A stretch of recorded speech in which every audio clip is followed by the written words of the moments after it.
All right. Good evening and welcome to Nightfall in Amsterdam.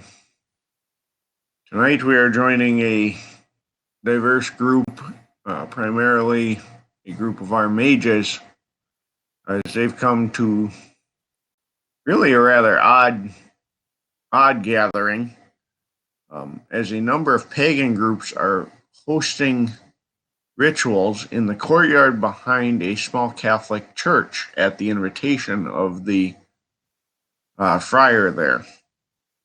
Um,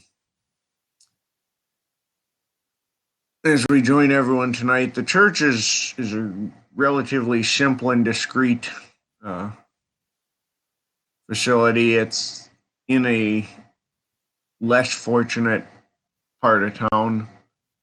It is somewhat run down, but the doors are open, lights are on, people are moving in and out, and it seems to be a fairly pleasant gathering. The friar can be seen kind of pacing back and forth between the front door and the rear exit into the courtyard. Um, Pretty much just making sure everyone's coexisting peacefully. In the rear courtyard, the evening is beginning with a Wiccan ritual. Um, and seems to just kind of be getting started.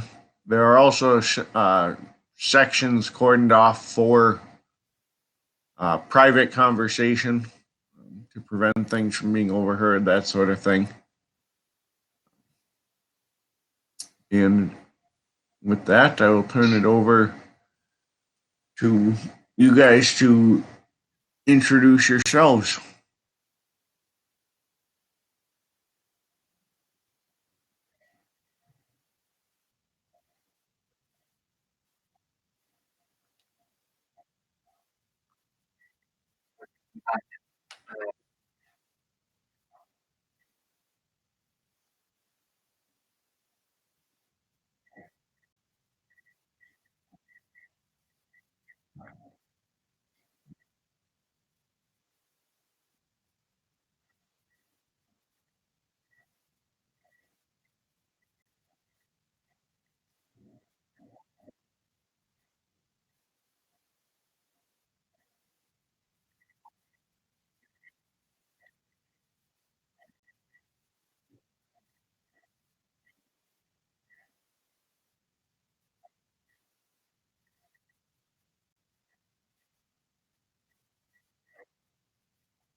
And Morgan does come arm in arm, and kind of bigger than life. Considers herself, perhaps she does take discomfort from the church. In fact, she certainly takes discomfort from the church. But all the same, she carries herself with a determination to look bigger and more confident and more at ease than is actually the case. The expression is, for the most part, kind of a petulant, bored annoyance. Simply because, well, nothing has entertained her just yet, and churches. But all the same, with the one good eye, she does look out over the various groups gathering, the various pagan services, rites, rituals, activities, representatives. But for the moment, her interest is primarily on Callie. and secondarily on whatever food has been put out, because she does love proper catering. Very important to have at gatherings like these. Can't skip on the catering. So honestly, if Callie doesn't have a particular direction to go in, inevitably Morgan will almost unconsciously steer in the direction of food that is clearly for grabsies.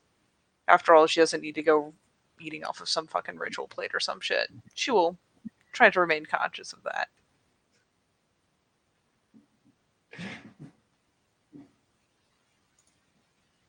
All right. And there is, they do have, it looks like fairly traditional foods, but they have some tables set up along one side. Look like roast game meats, some fish, a lot of harvested, foraged goods, that sort of thing.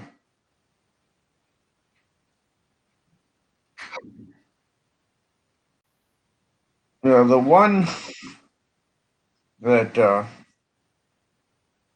is most prominent that you would run into um, seems to be refilling the fish is he's dressed like a real plain um, like cargo pants and a loose V-neck shirt, but you can see he's wearing some sort of pagan symbol around his neck, and he seems to be kind of keeping the food stocked. He's a broad-shouldered, uh, blonde fellow. Seems very good-natured and cheery. And he'll, as you walk up, he hands you a plate, and seeing that you have a companion, hands you a second plate as well.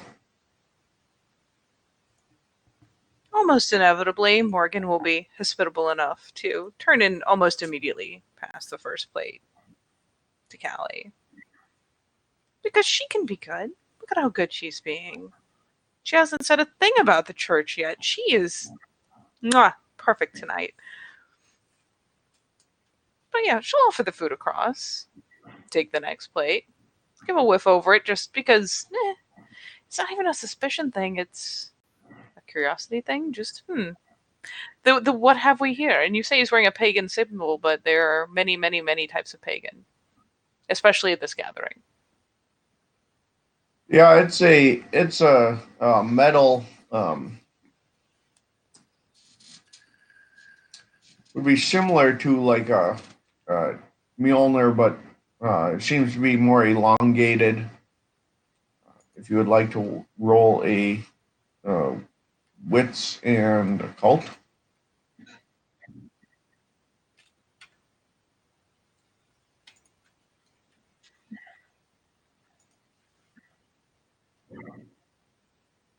Well,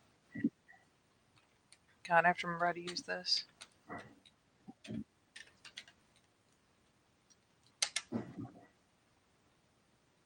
Lol, nothing. Why is this pool so small? Why did I do this?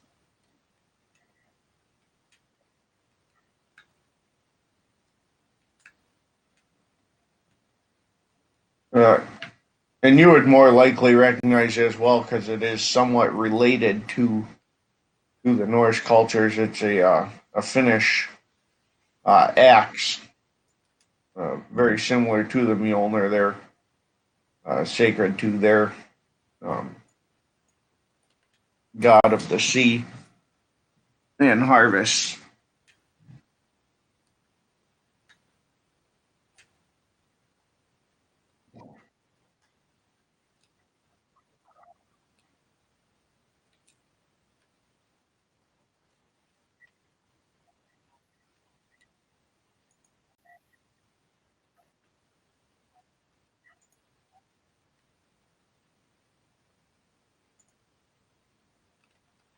Yeah,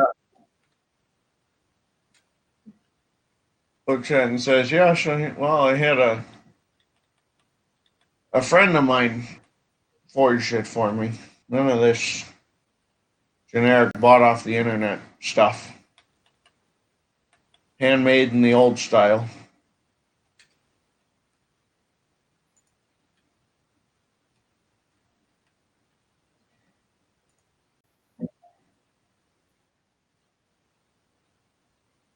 He smirks a little bit and he says,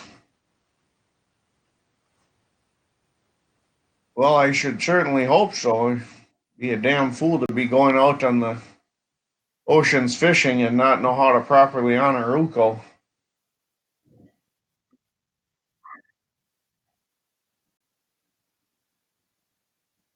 He gestures to the table and he says, "True, but those fools don't come back with harvests like these."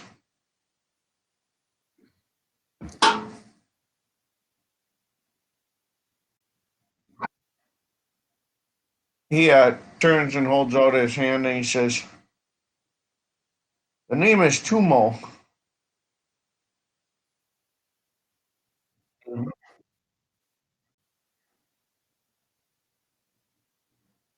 "A pleasure to meet you."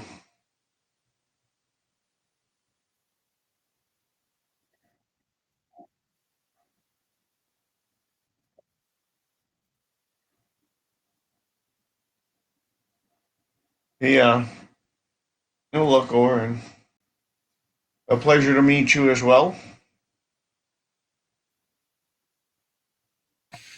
And she glances over, and it's one of those things where it's like you can see the kind of click, click, click thinking, and finally it's, "Oh, the pleasure is ours, I'm sure." It's that little stiff smile, like, yes.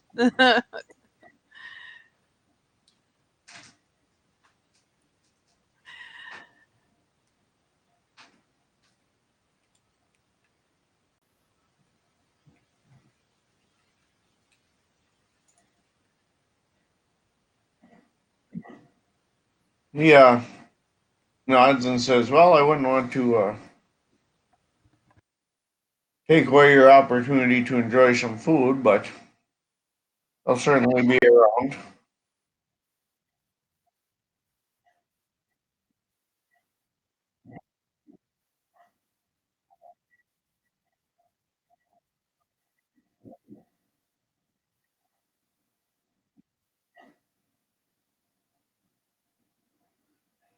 He says,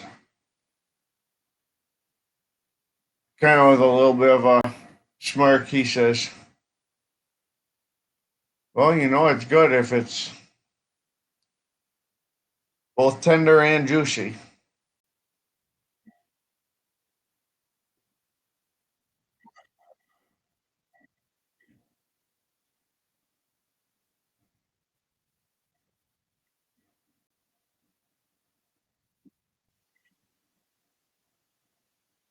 He says, "Well, that's elk that I have brought over by my cousin from Finland. I also have some reindeer. I do have some back in the icebox at my boat, but I did not bring much in the way of overflow inventory with me. The good Friar lacks proper cooking space for such roasts."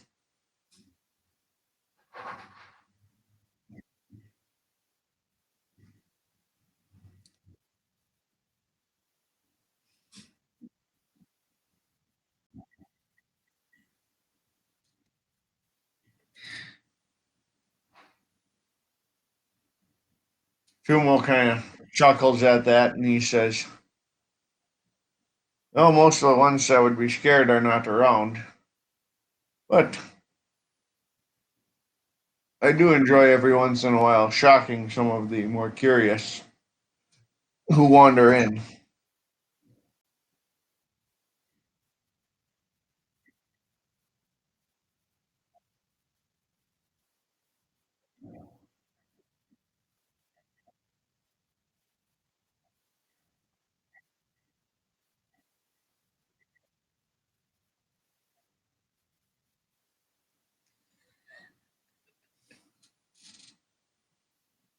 You will notice that among some of them, the friar kind of looks over at Tumo and arches an eyebrow a little bit. And Tumo grins and he picks up a wooden stein off the table and he kind of raises it to you and smirks.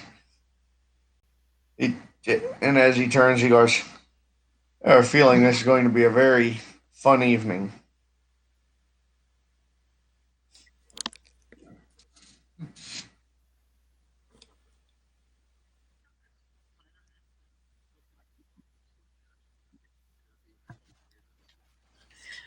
It's funny because Morgan has been, let's face it, standoffish to most. To Callie, it's just Morgan's being a fucking grump.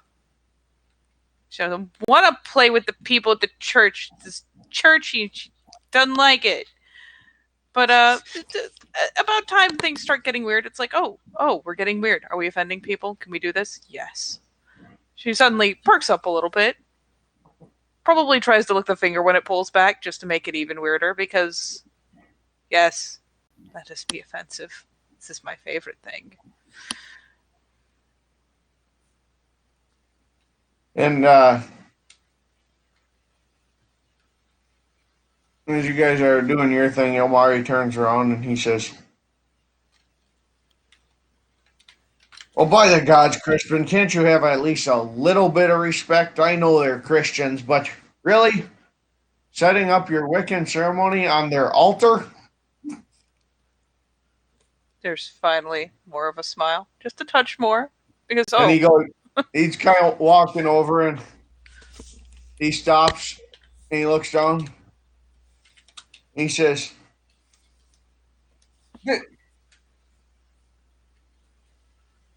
Stendhal, Sean, if you're going to drink and brawl in the church, at least go do it off to the side so people can walk here. The friars opened up the church for our space. That doesn't mean we need to turn it into a cage match. And then he heads up to a cask, refills his stein, looks at the friar, drains the stein and refills it again, and brings one over to the friar. And as that is happening, and speaking of people curious coming in, Runa will walk in. She's not wearing clothing as obviously Norse style as Callie's is, but it's got a similar shape and cut to it. The one thing she does wearing that is obviously Norse is her bracelet. It's the bracelet she made with animal bones for her Rite of the Hunting Prayer. She's carved the Nordic runes into.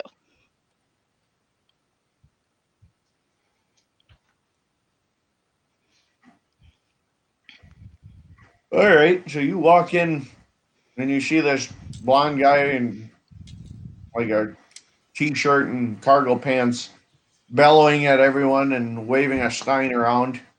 There are two men who are clearly brawling, like horseplay, and there's a Wiccan ceremony being set up on the Catholic altar up front. You can also see there's a fire burning out the back door. The Wiccan ceremony being set up on the Catholic altar seems like a bad idea to her, but she doesn't know. She's not really religious. She's the brawling and shouting and people waving a sign make her feel a little bit more at home, and she kind of relaxes. She'll go over and check out the food situation because, oh hey, look, food. I can walk over here and get some food and say hi to people and not look like a total weirdo who came here to see what was going on. Don't worry, you won't be the only one.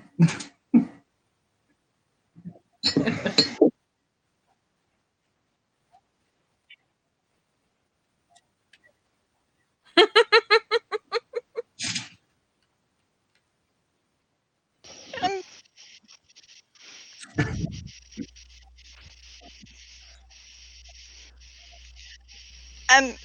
like Runa jumps visibly, like oh shit, and like goes to rescue her food before it hits the floor.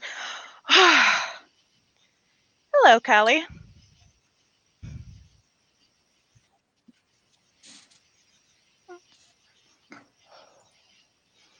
I fancy seeing you here.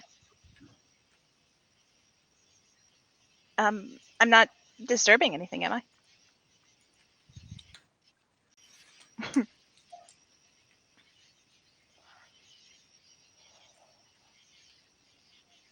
I didn't know you'd be here.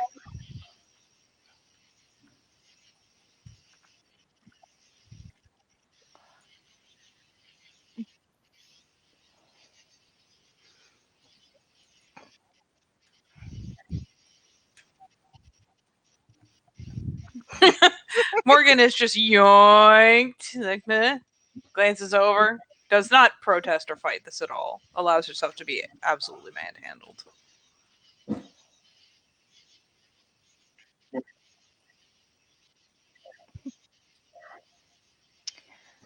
I came Make to it sound like a see. bad thing.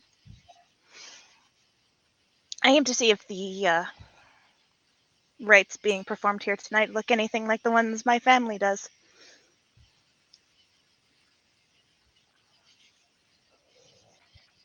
Though admittedly, we usually save them for the autumn equinox, but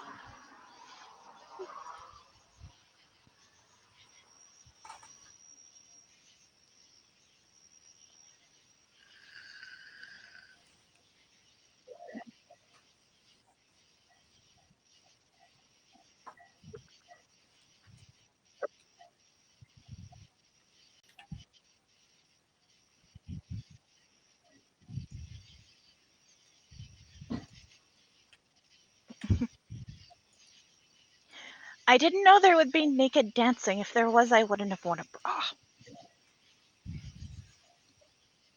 Easily fixed. So easily. Quite easily. Big smile. Like, Runa is almost half expecting Morgan to just like slip her bra off right there. You assume she's wearing one. You're funny. And I'm not gonna lie, Morgan still has a nasty habit of like, smiles involve a fuck ton of teeth, right? That's how people smile, yes? Okay, that seems good. It's like,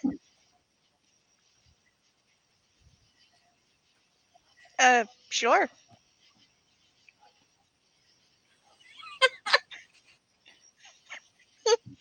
There's Runa's just there's like there's a moment on Runa's face where the oh what have I gotten myself into flashes across her face, and then no, I came here to see, I came here to participate, I have been offered participation, I am participating. I am participating. You're participating! Oh my god. That's so good.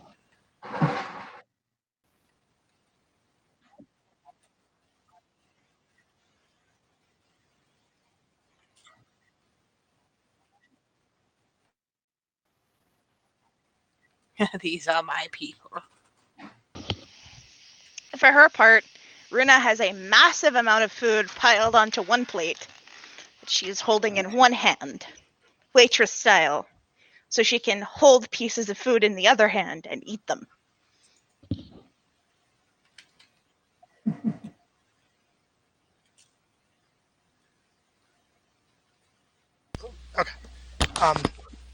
Samantha will roll over to the table and start gathering up food. She's in a wheelchair.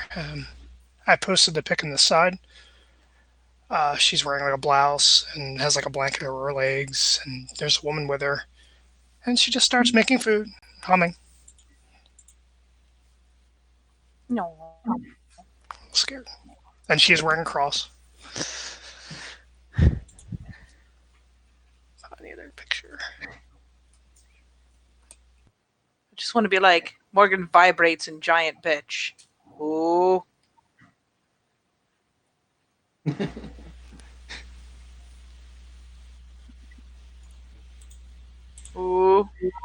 she just it's the two of them just get on so well.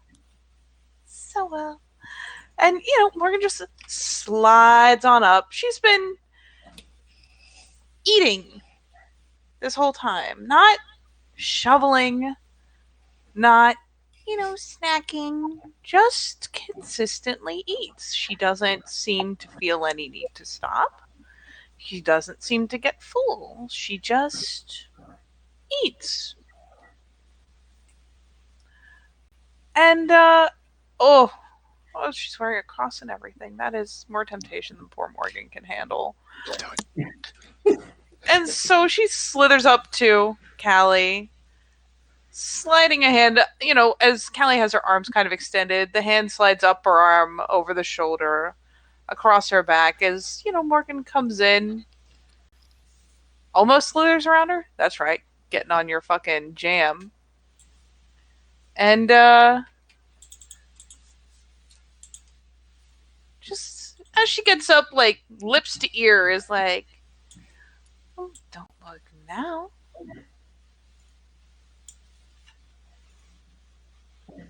What? Well, it's like, well, don't look now. They make it too easy.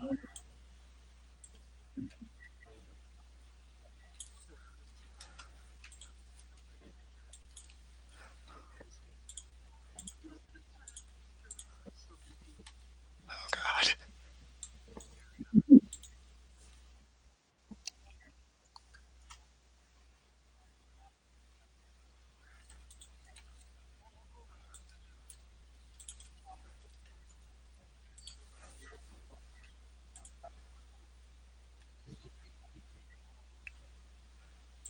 Oh yeah.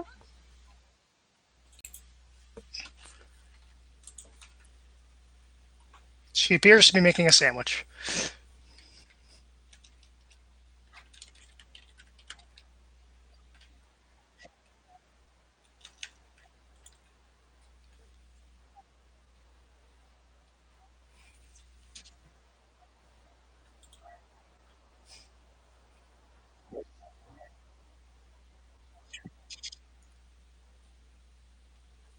She will look and then jump. Oh, hi. Hi. I am. Are you? Oh, that's good. Which denomination or religion are you here for, or just everything? Huh? Yeah. Norse, Wiccan, you know.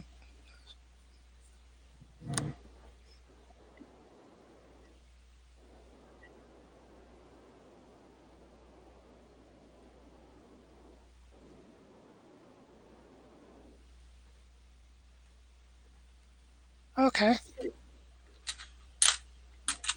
Oh, okay. Um,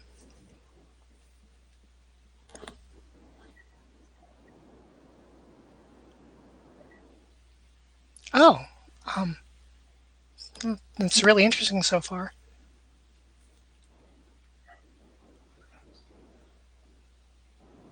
I, no, I'm just not the best with people. I just wanted to watch, but, yeah, I'm enjoying it.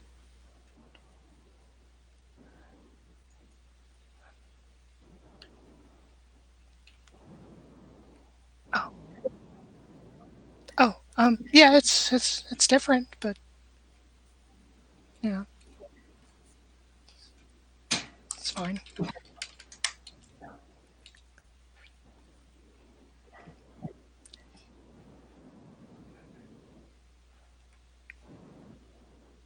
Oh, I haven't, hello.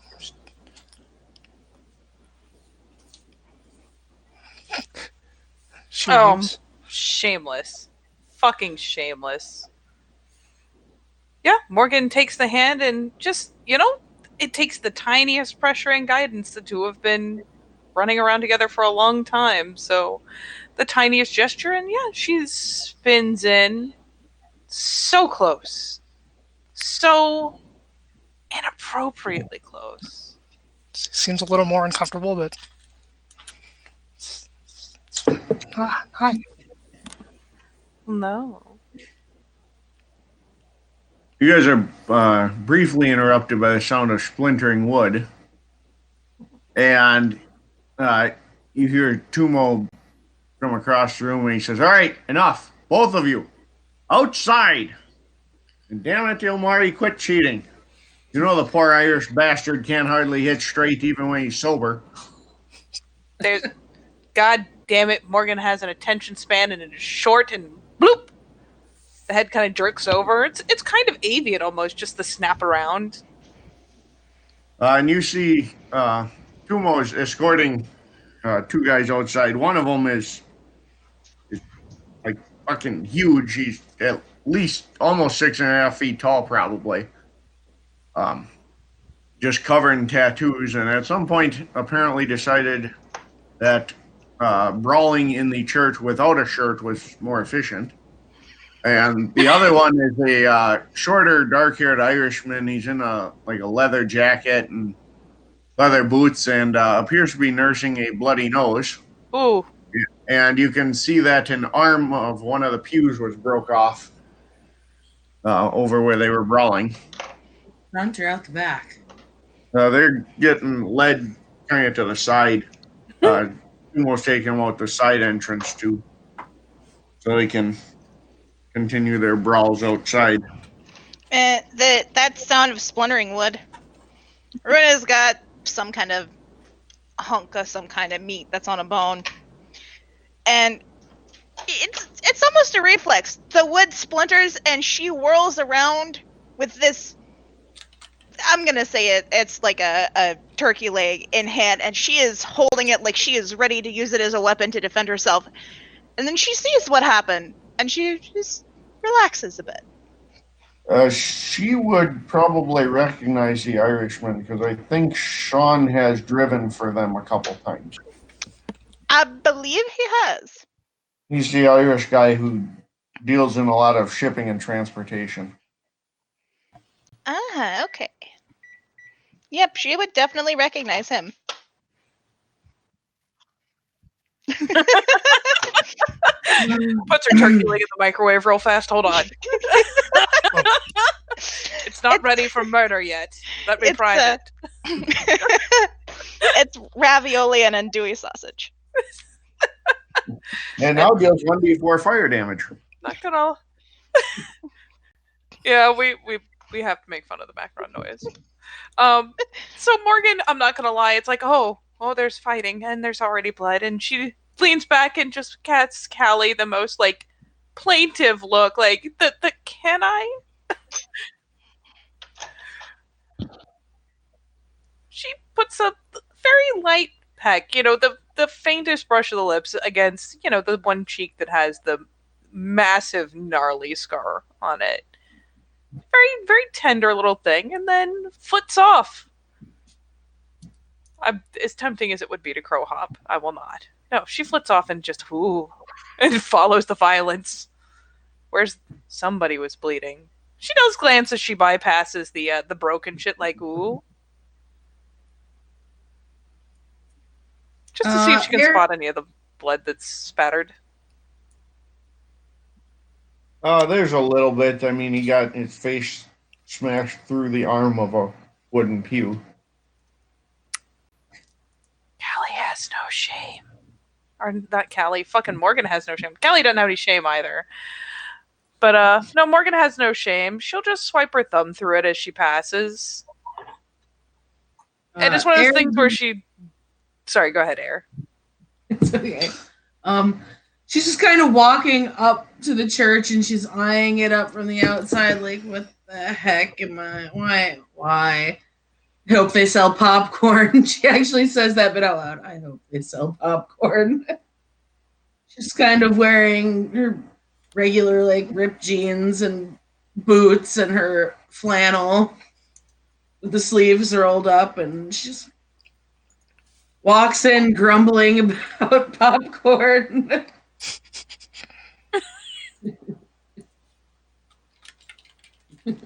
two things. Samantha does have like a Scottish accent. I'm not going to try to do it because I suck at it. And second thing, she's going to try to roll away while everyone's distracted with her meat and her food. Oh, not everyone. You do notice a pair of women coming in from back where the outdoor ceremony was being prepared. One of them's a little bit older woman, and they seem to be discussing kind of the techniques and methods of the ceremony, that sort of thing. The other woman, the younger of the two women, um, both Callie and Morgan would recognize. It's actually the Lady Nemu that you guys kind of followed from Ireland, and she is seems to be basically politely lecturing this older woman on how Celtic and Druidic practices are supposed to be done. Oh boy. And the older woman seems to be more of the New Age Druidic. So far, it seems to have remained very polite, but you will see some gestures from the Lady Nemu talking, and she kind of puts one hand on the woman's shoulder and kind of gestures with, where like cut marks would be and stuff on the woman's body.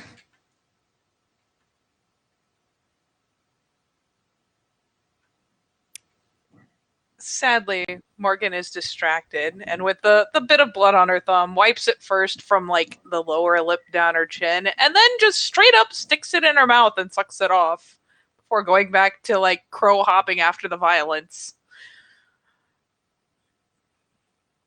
Like a fucking weird ass. No shame. Not at all. No propriety. Just who?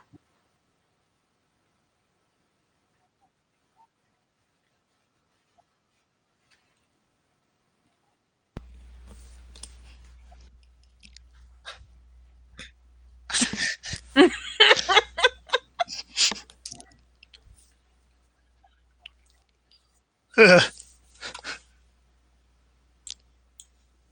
Just gonna kind of. Oh, I didn't want to take up your time. Just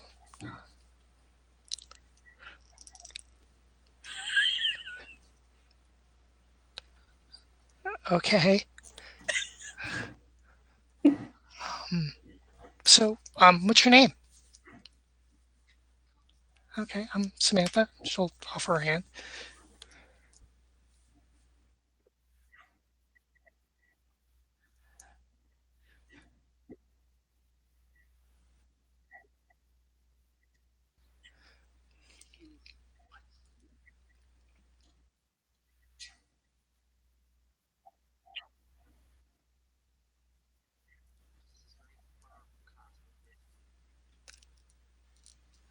She just smiles, visibly uncomfortable, but you know.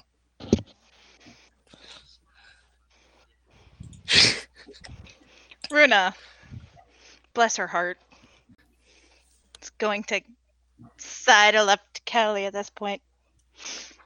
Does your friend always follow violence like that?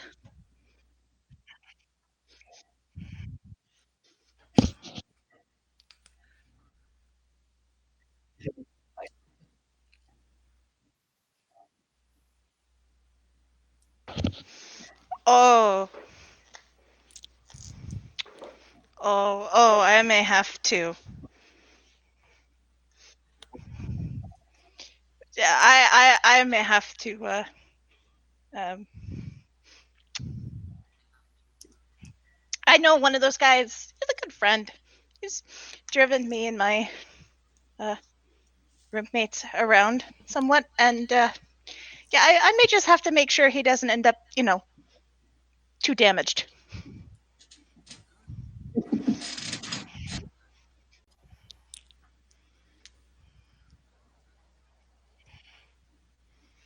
Yeah.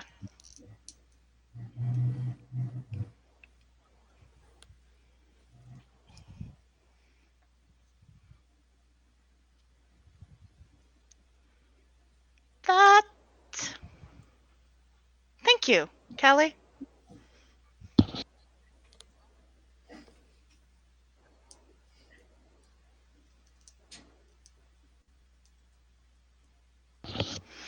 Yes.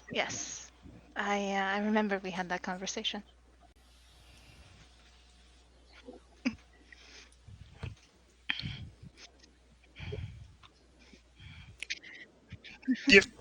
She Ah, like starts coughing as she's eating a bite of her sandwich.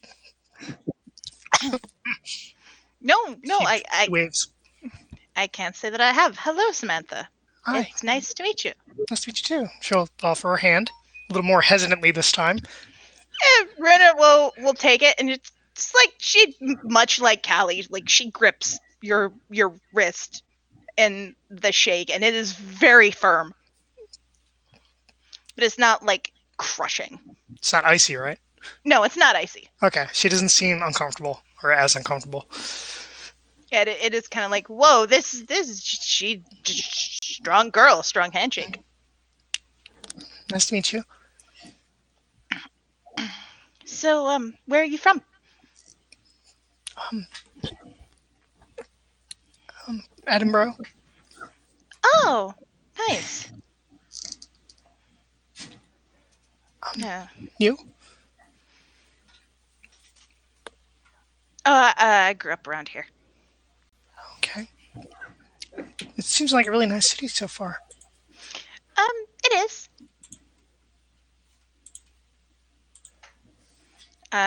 There's some really cool things. My one of my roommates dates a guy who works in that underground museum, and somehow I let them talk me into playing Dungeons and Dragons with them. So we'll see how that goes. Oh, that game. Okay.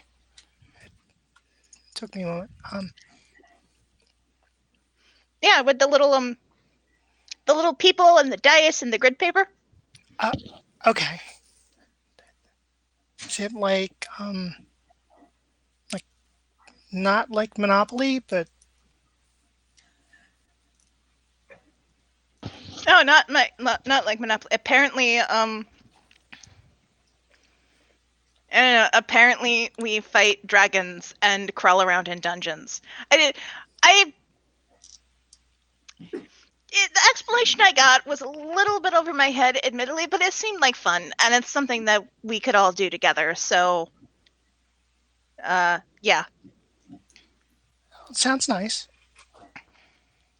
You guys hear the sound of hooves on stone floor before Tumo comes barreling back in the door and he goes, "Oh, come on!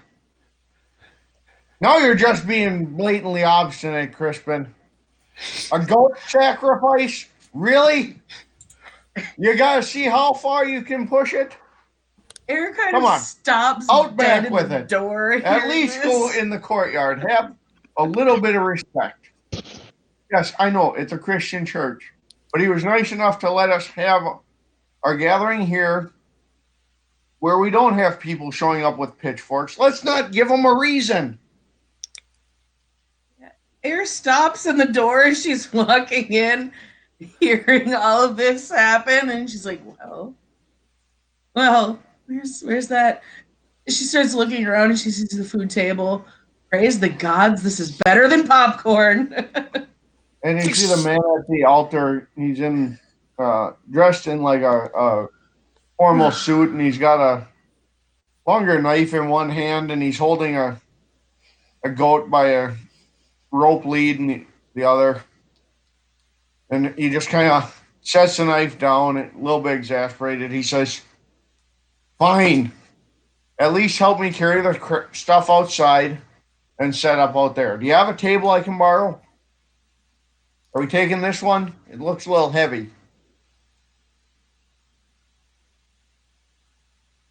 And Sumo starts helping him carry stuff outside. And, And he turns back to the friar and he goes, I'm going to owe you more mead, aren't I? And the friar just kind of looks at him.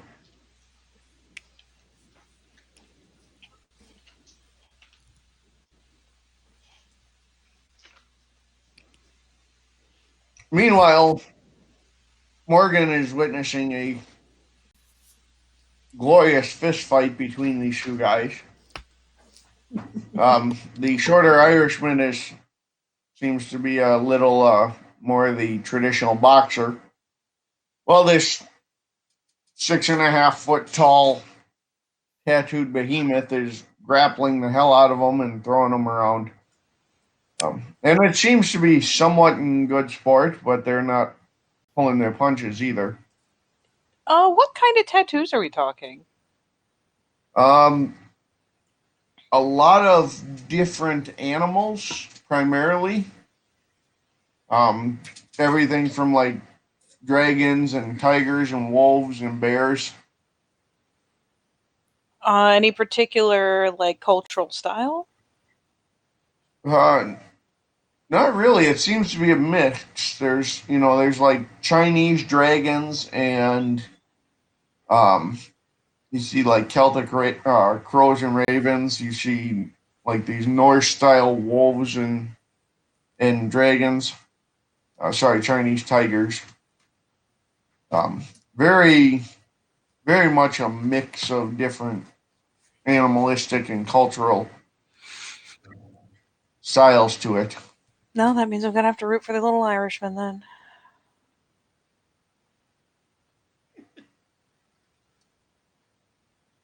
This does mean that at some point he's gonna get fucking thrown somewhere. And she's just gonna hold out a glass and be like, whiskey. Because that helps. Essentially expecting him to probably slam it back and just wade back in, but You will.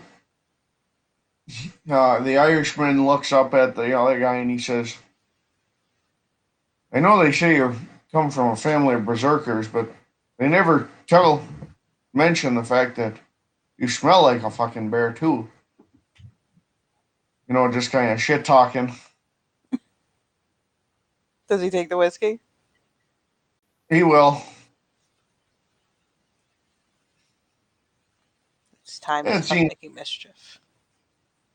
Seems, again, good natured, but they do somewhat wind down after they've. The Irishman seems to be breathing a little heavier. The bigger guy holds out his hands and, kind of to the sides, like bring it on type of thing. And he says, have you had enough, you little pup? And the Irishman just looks at him and he says, I'm going to need more whiskey. Holds out the bottle. Yeah, she at some point just pocketed an entire bottle. And he looks at you as he takes the bottle. He says, I'm not sure if you're looking for a good show or if you're trying to get me killed. But either way, Very you've got a good approach. innocent smile and shrug. Spoiler, she never looks innocent. It's just couldn't tell you. Yeah. It's toothy. He looks back and he says, well, just don't let him kill me. Oh, fine. Lord, I'm fine. And he kind of wades back in, throwing these, haymakers at him.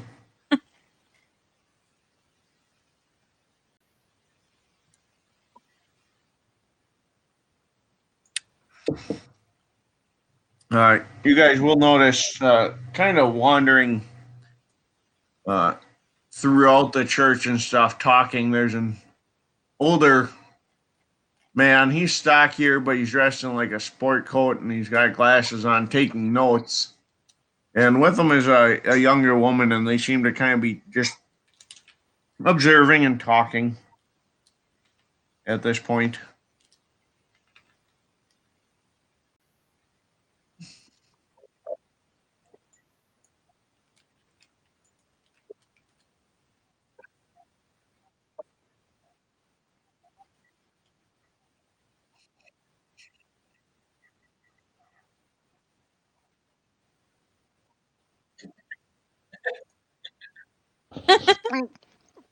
Callie has Runa's attention, and she sees where Callie is going, and oh, oh, oh, the food is abandoned. Oh no, actually, no. The food is not abandoned. As much as she can put in her face at once with her hands and still like be able to chew and swallow, goes in her mouth. Before the plate is set down, and she is darting after Callie. I picture her like taking a step, coming back to grab one more bite, couple more steps, and then she rethinks it, goes back for another bite. She does like that cartoon thing where she leans back into camera after having exited, shoves an entire plate full of food into her mouth, and then the cheeks puff out and then puffs back off the camera. Shaggy. She does a Shaggy.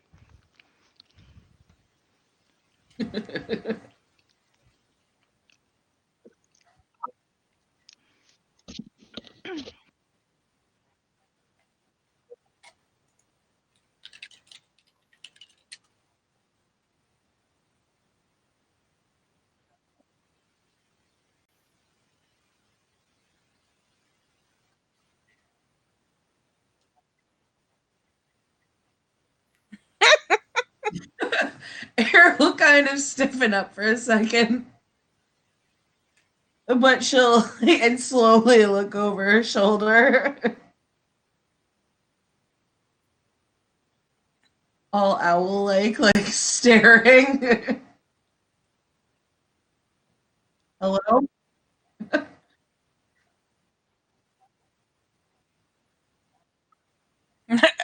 Quote, innocent.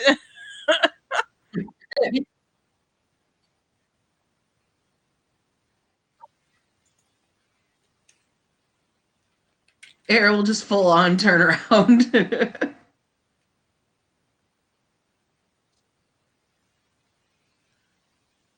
She kind of like looks around. Oh, well, I suppose Runa didn't know. I didn't know that I was coming either. I just decided, why not? Christian church, pagans, or Catholic church, pagans. What could go wrong?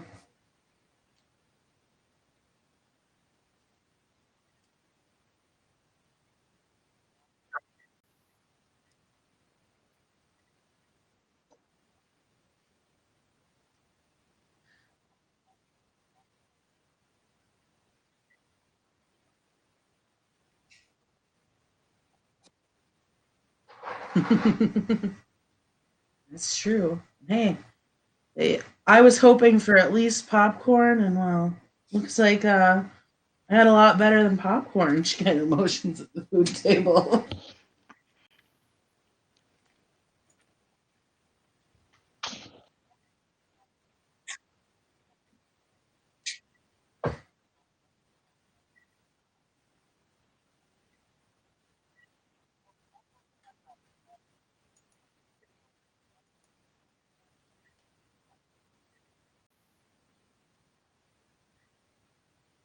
Just the way I like it. Staring back at her.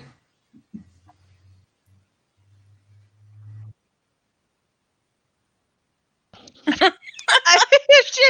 just kind of like, just walking over, like, oh, well, look, I am suddenly out of food, and hey, Air! I didn't know you were going to be here. Good to see you, Runa. Good to see you. Hey, how How have you been? Well, kind of been immersed in figuring some things out. Beyond that, pretty good. Oh yeah. I think you were telling me about that. Oh hey, you know, you should probably talk to your cousin about it. He'd probably be able to help you sort some of that out. Or I could talk to him for you if you like. I'm sure conversation with him will be had. But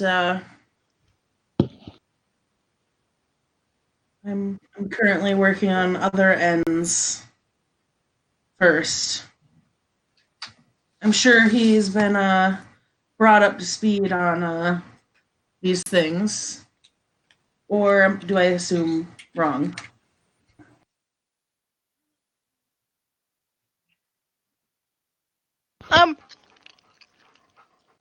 We spoke the night of. But I don't know if he's been kept in the loop about any new developments. Oh, all right.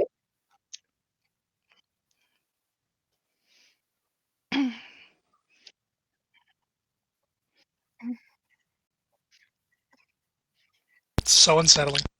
Rena's just yeah, it is.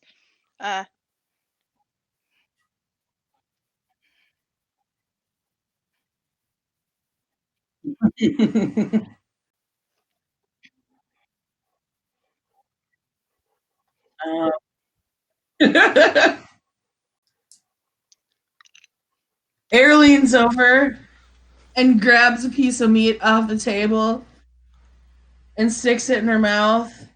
And as she's chewing, she motions at the scar on her face. That's quite the catch there.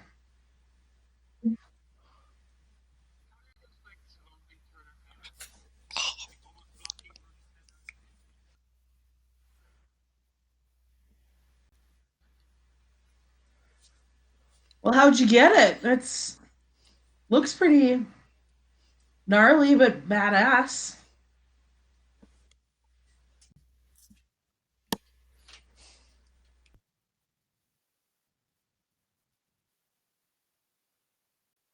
In the back of Morgan's head, the Metal Gear Solid noise goes off.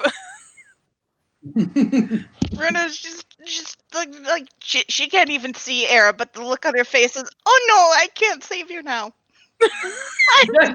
Save you now.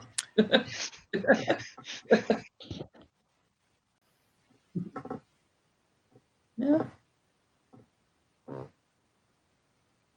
Just give you a nod.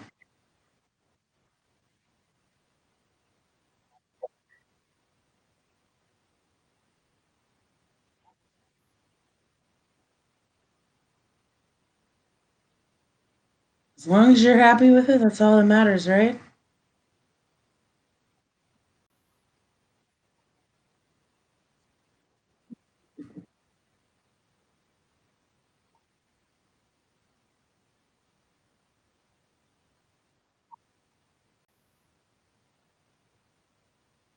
Yeah. Guess I'm not most people then, but like I said, I think it looks pretty badass. So she just kind of grins. She's not a bitchy grin or anything.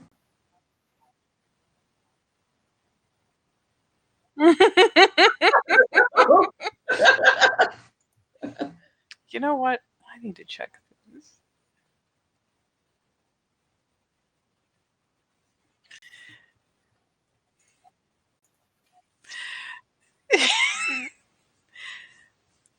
I'm going to say that I imagine the brawl, however it goes, people are going to end up bleeding out of their noses, bleeding out of this or that. And she plays kind of like, oh, here, let me play nurse for just a minute, just long enough to, oh no, there's blood all over my hands. That is tragic. Oh yeah, you should get that checked.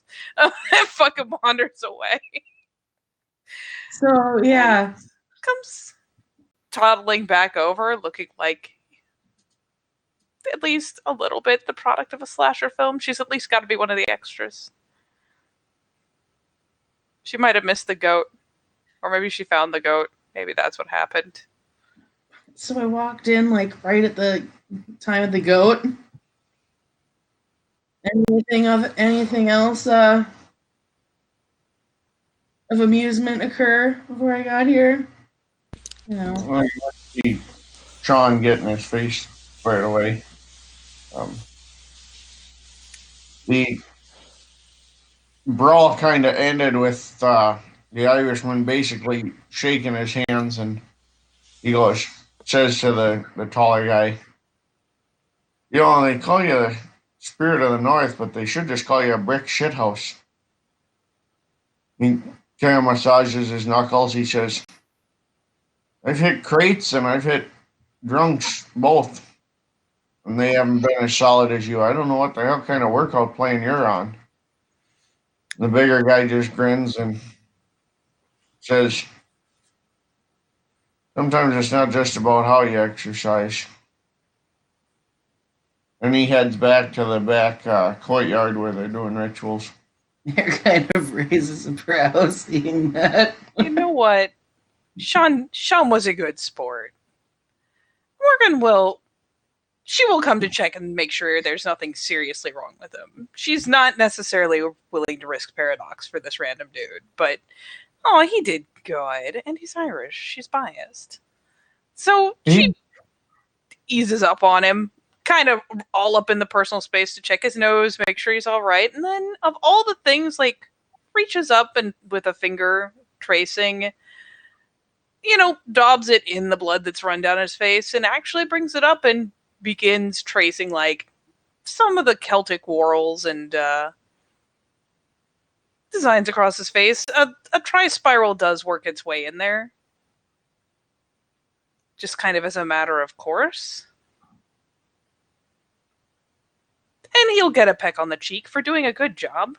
The cheek that she hasn't bloodied up. And then she's just bloop back over towards the group, now with blood on her hands. Looking very pleased with herself. Oh, she got to watch a fight. Nobody died, but we can't win all the time.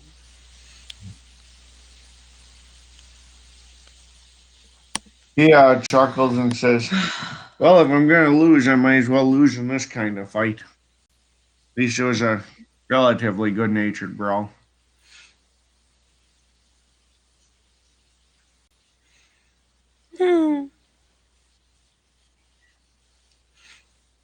Smith is going to roll to a more isolated part of the where the people aren't, where they're all distracted. We're fucking done with our shit.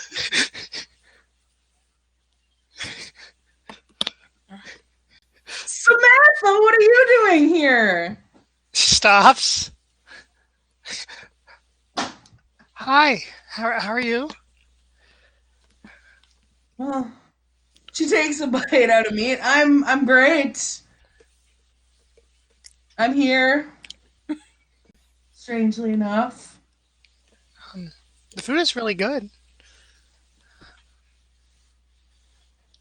It is. You got some nice, tender, juicy meat. Yep. She kind of glances at Kali and then back to her. What was I going to say? I don't remember. So which, pantheon or denomination or what have you, are you here to see, or just everything? No, I'm kind of just here to enjoy the show. It's very interesting so far. I came into a goat being led out back. Yeah, they were gonna sacrifice it. Yeah, she looked a little sad at that. Looked like my buddy there got the shit beat out of him. They broke a pew. That's why they had to go outside. Oh. Yeah. Well, I can't imagine they want blood all over their floor. I probably not. If you ask me, but might improve the decor a little bit, but it's not my place, so I have no say. Um, yeah. What is Kali doing? Oh, oh, oh. May I just say that, Runa, you've been getting your face touched a lot today. Mm-hmm. What's one more? Oh. It's one of those things where it's like the little cheek caress, but it's damp. Uh, Oh, Uh. Morgan, as you turn back, Morgan's pulling back, the bloody tipped fingers. Not a ton of blood, it's just enough to stain the fingertips. And she's like, excuse me, dear. And slithers between you and fucking Callie in the most. It's the, excuse me. Let me just smear some of this. Yes, I have your attention. Excuse me. Oh. Oh. Oh. Oh. Okay. What? Morgan? Hmm. Whose blood is that?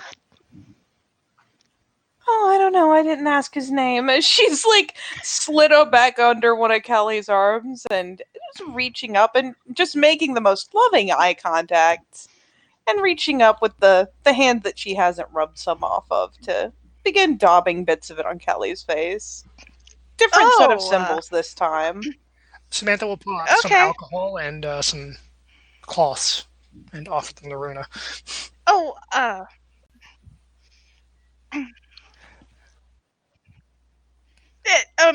Runa will. Oh, I think Samantha, but it's okay. It's part of a ritual. Oh, okay. I'll just put this back then.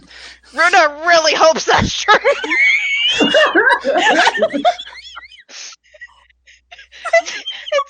Sean it's somewhere okay. It's has part of like a ritual. weird bloody designs on his face and blood leaking out of his nose. It's like, man, this is a weird day. Oh,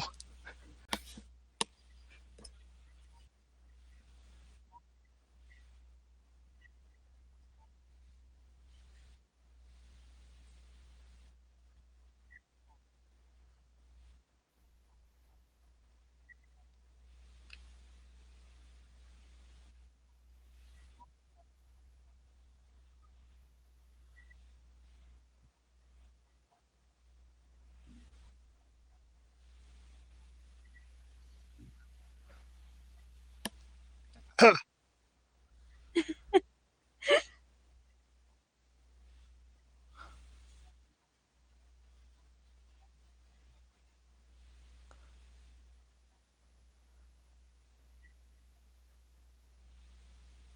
Who's? Oh, okay. She just kind of looks confused, horrified, and at a loss all at once.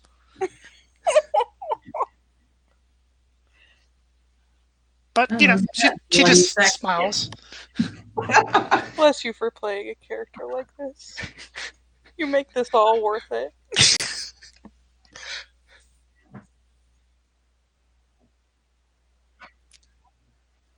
Oh,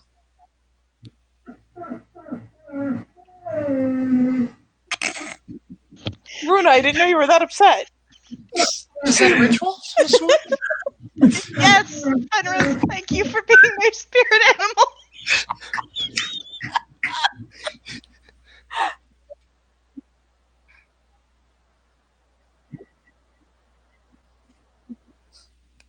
She just kind of glances at the hand and back to her and uncomfortably smiles.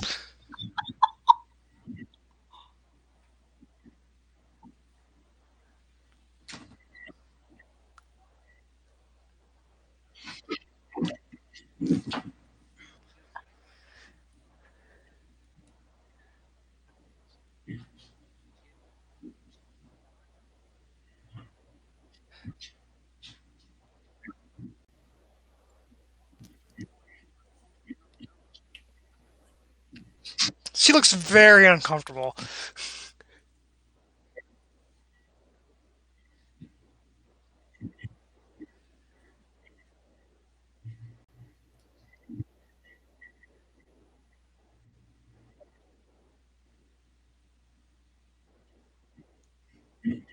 She's fiddling with her cross.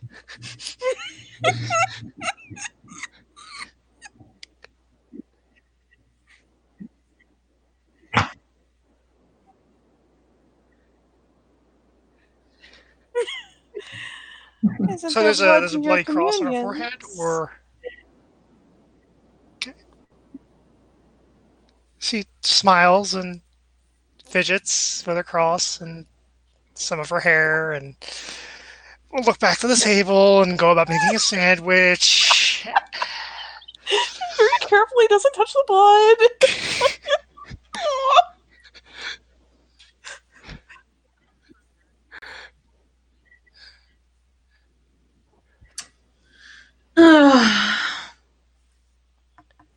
mean, There's about to be a whole goat's worth. Just languid, happy stretch.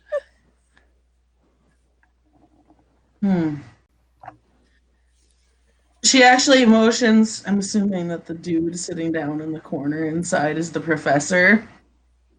Yeah, he and another woman are talking and taking notes and seem to be discussing things. Actually, she kind of motions with her thumb in the direction of the professor. Let me go talk to him. More for me. Enjoy. Oh, absolutely. Runa has the Philodox face on. The one that specifically, why are you like this? Air's gonna kind of look at Runa and look at Samantha and kind of wink at them and walk off. Good luck, fuckers! The best part is like the big, broad, lazy smile. She licks her teeth. Man, what is with her and the toothy smiles? That's uncomfortable. It's not even rude, it's just weird. Runa could follow after Air, but no. Runa is an adult now. She is a whole ass crone guru. And she can handle being left alone with these two creepy people who are supposed to be her friends, right? Fine.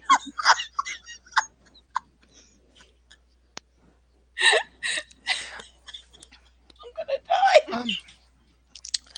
Well, I'm gonna go check inside the church and see how much was damaged and write up an inventory. But it was nice meeting everybody. Oh, that's a yeah. shame. It was nice to meet you too, Samantha. Well, I think I'm good right now. But maybe later. She's just gonna smile and as politely as she can, and kind of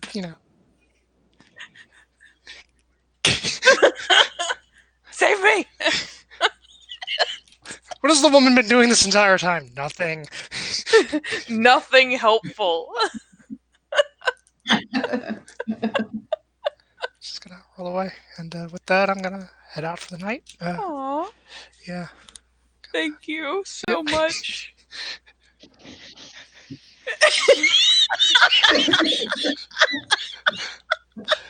I feel like that's how Runa feels now. Oh, Runa, we only have one target left. Yep. I know.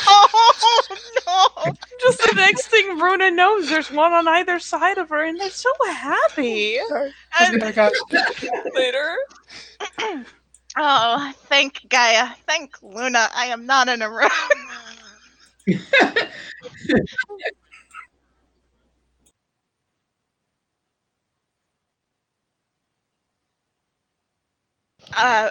Yes.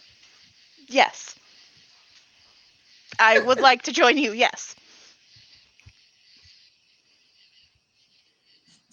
Oh.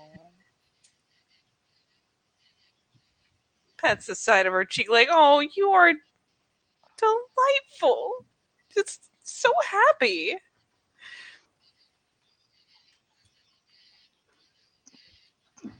Runa is suspicious that there is going to be violence of some kind.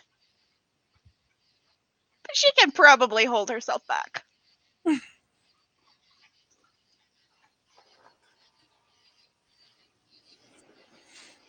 And actually, what festivities do we have going on at this point? Somewhere there is a very dead goat. I'm sure of that much at least. The goat is dead. He was bled over at the altar, an outdoor table, not the altar that was at least negotiated past. But there is still a large fire going in the back courtyard. More feasting kind of on the side of the church here. Inside the church seems to be more of the academic discussions. And also in the rear courtyard, they seem to be doing other kind of minor rituals, casting of stones, that sort of thing. Casting of runes, rather. So that's still kind of the hub of the ritualistic events.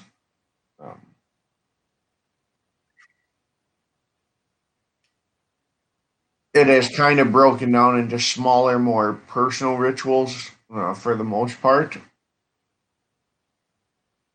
Although you guys will see the big tattooed guy is back there as well at this point, talking to Tumo by the fire, and they seem to be kind of getting prepared for a ritual of some sort.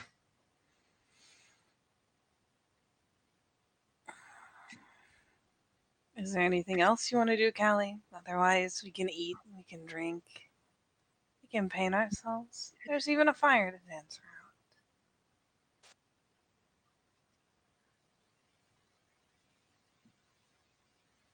As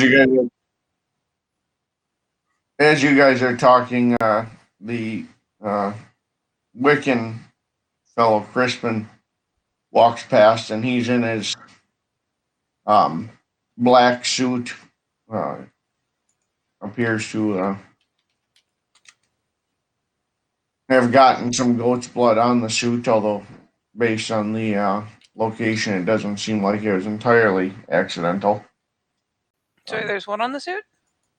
He has the goat's blood on it, on like the sleeves of the suit. Ooh. He was clearly all up in that. Oh my. And he chuckles. He says, "There's some blankets and cleared spaces in the back as well, depending on what variety of rituals are your proclivity."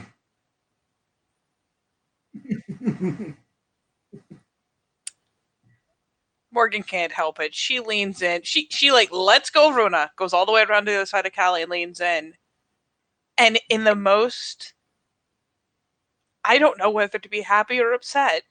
It's just like, Callie, did a holy man just invite us to fuck in a Christian church?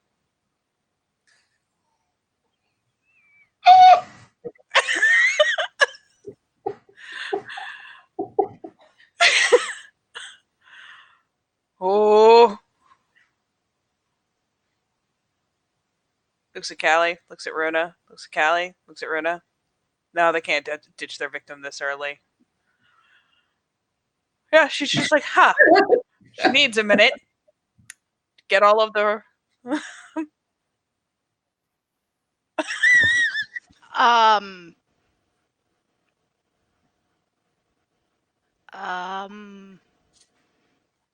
Like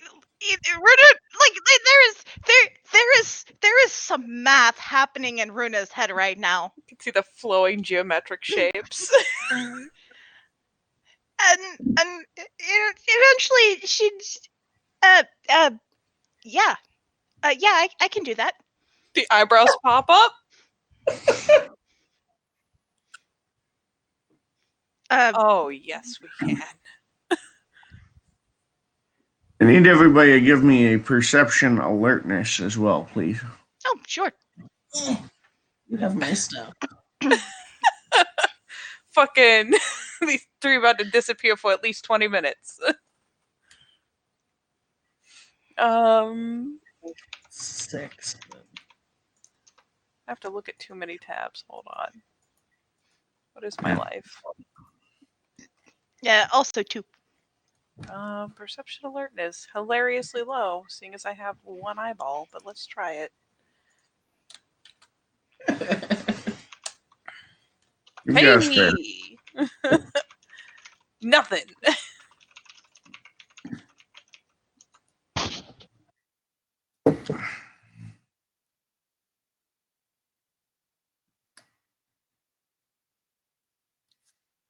Alright, so what do we have here?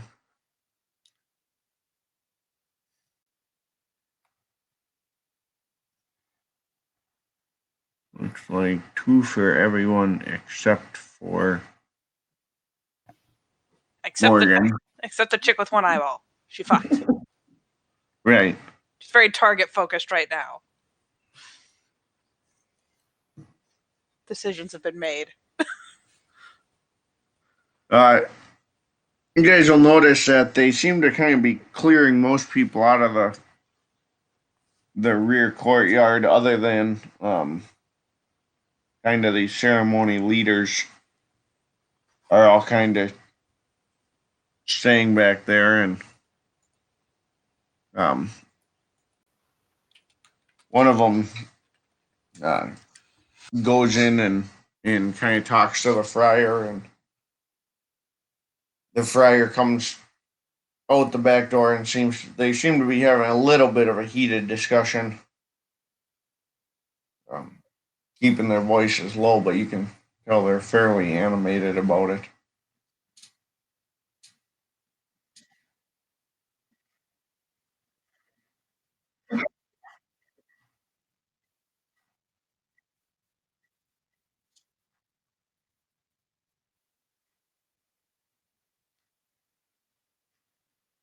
And as you get closer, you can hear uh, the friar is arguing that when he invited them in, that this wasn't his intent, and that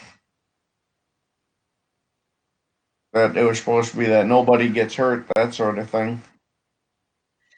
And the Ilmari,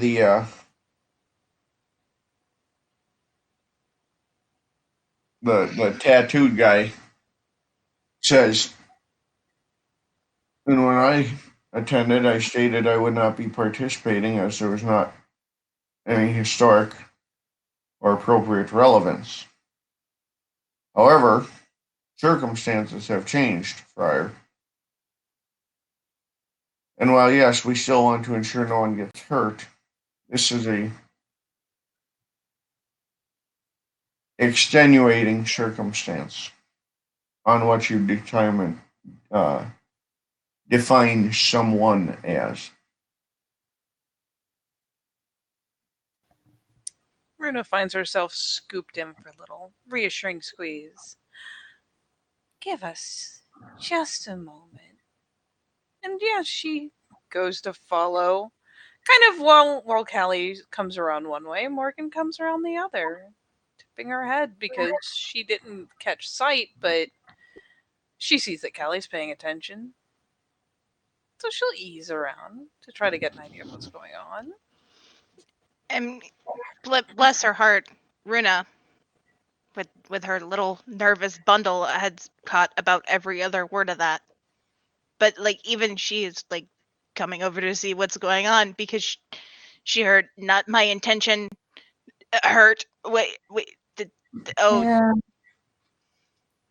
Aries kind of stopped and spun around, looked towards the back and moving closer as well.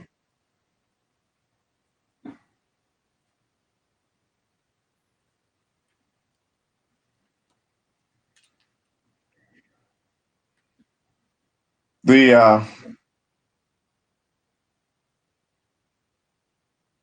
Umari finally looks at the friar and he says, "Frankly, friar, for a Christian, you're not half bad. However, there are those among your order that have recently decided the appropriate answer is to create zealots to assault us. One of those arrived tonight. A person imbued with a violent, angry spirit from the upper planes. Now, one could argue that because he made it in and potentially could have done harm to ours and our kind, you have already failed to fulfill your oath of no one will be harmed. I'm not really here to push that argument. I don't really see a point. Let me resolve it. Let me handle the intruder. And I would consider your promise kept that no one would be harmed. We can acknowledge the fact that although, yes, it is a person with a violent spirit bound in it and puppeteering it, person becomes a loose definition. He raises an eyebrow at that. She kind of glances at Runa and kind of looks around for a restroom sign. Yeah. Runa's gonna who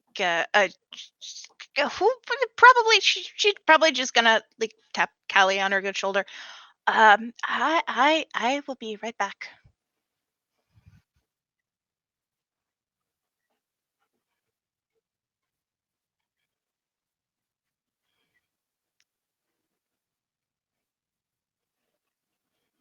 Yeah. Here's, like I said, she's going into the restroom. Is there anybody else in here? Like You're the violent spirit, so Runa's sprinting after her. it's got her theurge senses tingling. All things considered, with mention of a spirit, Morgan will glance over to Callie, see if she's going to get froggy.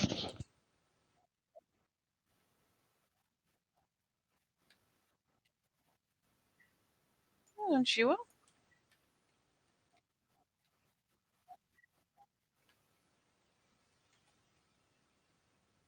Suddenly, all of the women need to go in a small army to the restroom. Perfectly normal day-to-day activities, really.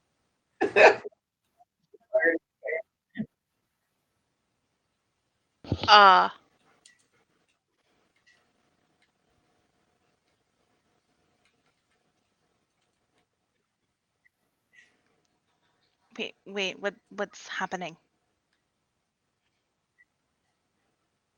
Eric blatantly disregards this and goes into a stall and closes the door. She will stand on the toilet seat. What? And hold on, what's the gauntlet? Are you like looking into the bowl? Yup. Oh no. I'm not even mad.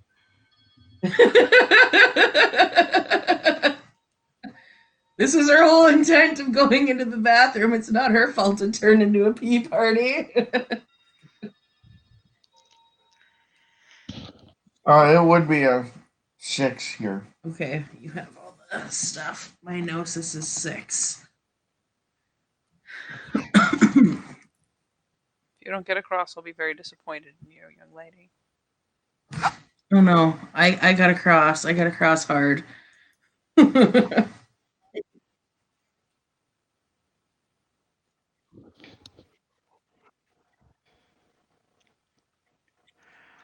Oh, okay. Okay. And she will go into a stall and close the door.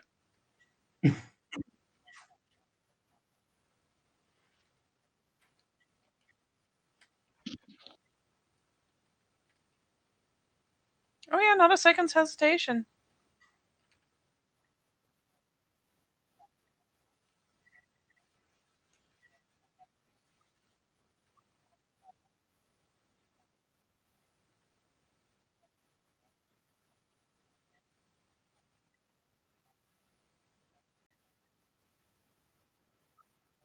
Quint.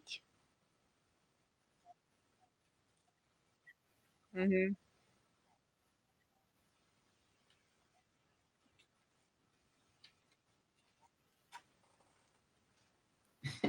As the stall door opens from that air was just in.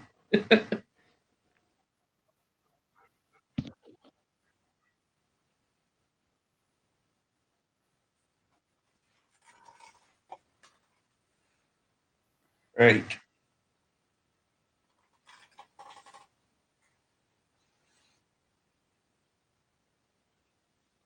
So Runa is now alone in a bathroom.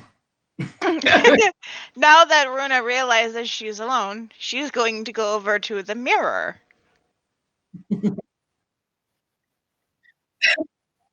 Yeah. Runa's Yeah. going to go over to the mirror and cross the gauntlet that way. And oh, you know what? It helps if I open up the correct dice roller. Yeah. Okay. Air has just kind of opened up the stall door in the Umbra and is apparently going to assume now staring at Callie and Morgan. Oh yeah, Runa pops over.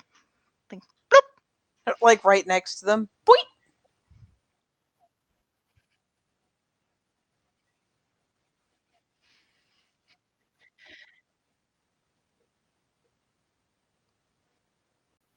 Air's gonna give them a nod, glance at Runa. Let's go. Yep. And she walks out of the bathroom. Yeah, Morgan will shift her hold, probably taking the injured hand just because holding it will apply pressure while serving the purpose of keeping them joined.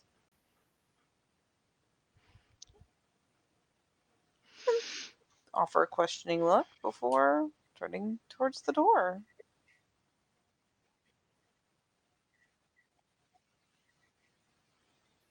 Oh yeah, the free hand is kind of pulling the spearhead she wears from around her neck. She's heading for the outside courtyard. All of the Umbra. All right, you guys get out. And the church on the Umbra side is more of a fortified castle feel to it, less of a church feel. Hmm.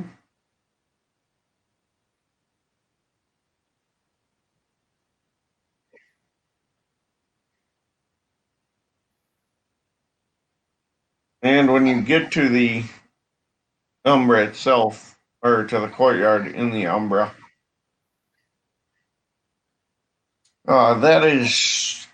that's more similar to the courtyard on the other side. Although on this side, some of the trees seem to be older, more well anchored, that sort of thing.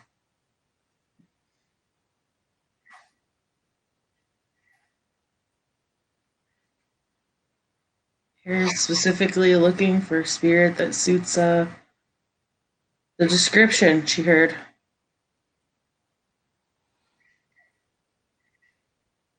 She's on a mission. And there is one that appears to be shackled in some way. But it literally looks like a warrior angel. Golden armor, um, large sword, shining white wings.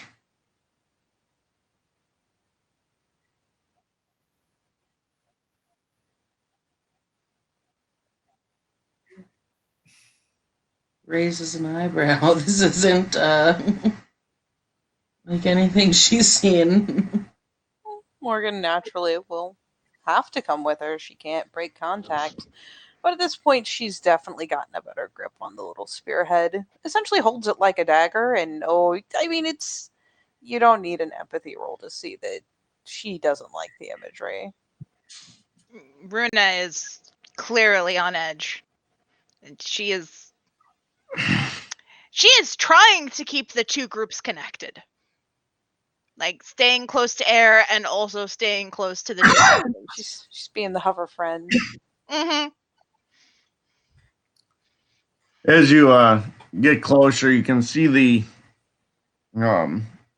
this angel has like shackles around its wrists and neck, but it turns and it smiles at you, and the voice almost sounds like a real deep church bell as it speaks, and it says, "And here I thought I was just here to help the man kill infidels.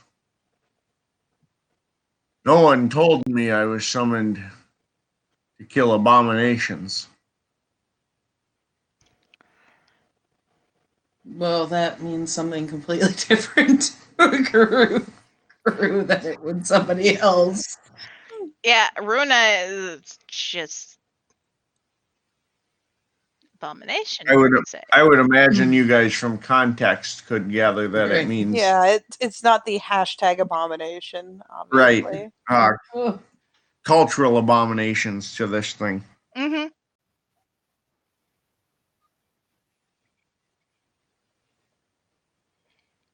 He smirks and says, "Well, it seems your friend on the other side intends to let loose my mortal shackles." Guru is gonna kind of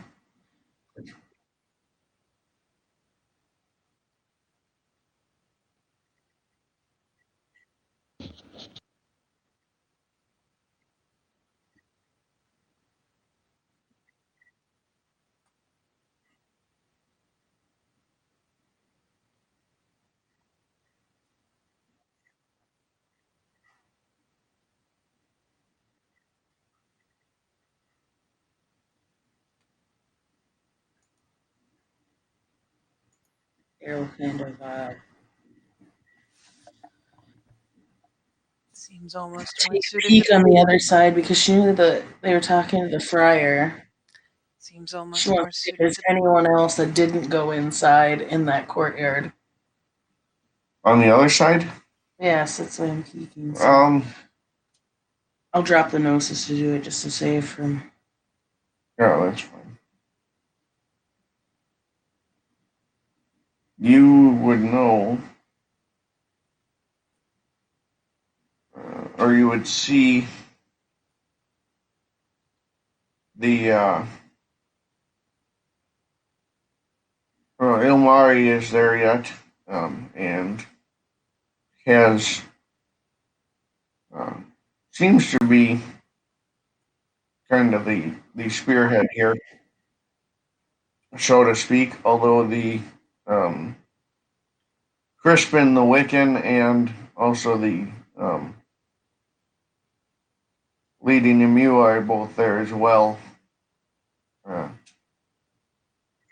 Gretya the Druid and Tumo seem to be kind of like urging the Friar back inside and escorting him a little bit.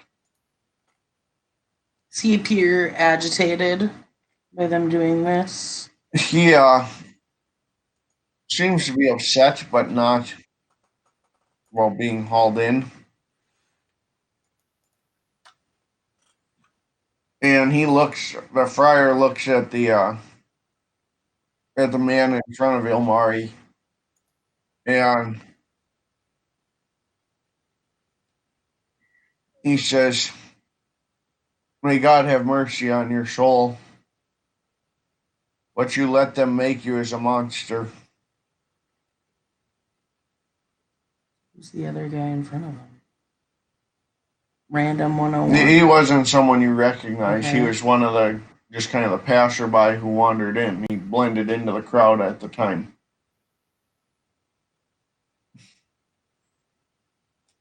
And Ilmari finally looks at the friar and he says,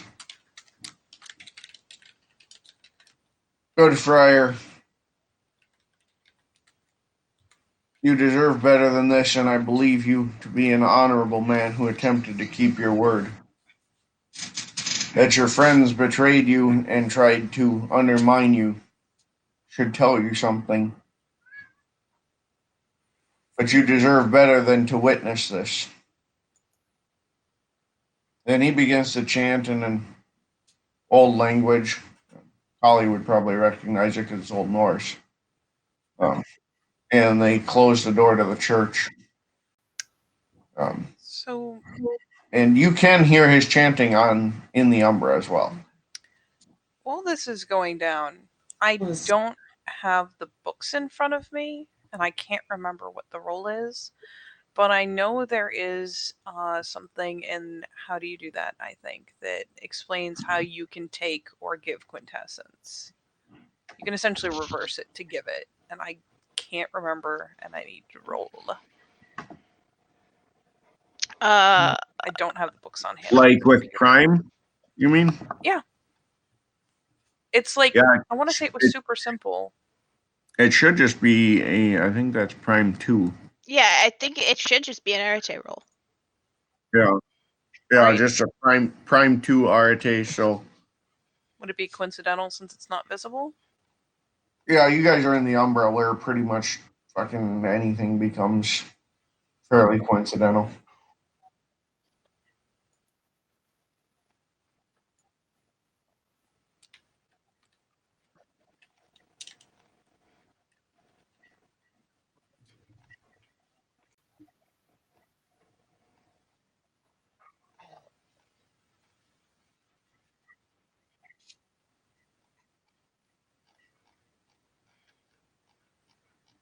The angel itself, you're saying?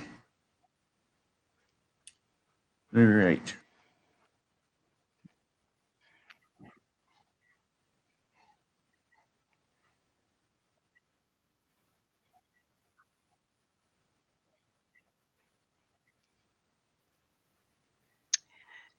Uh, I'm trying to think of anything I can do to lower my diff. Oh, I remember. I have all these nifty instruments and paradigm shit. yes, you do.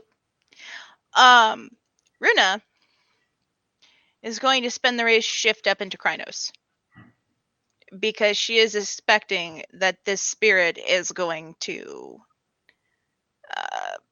fight against what's being done.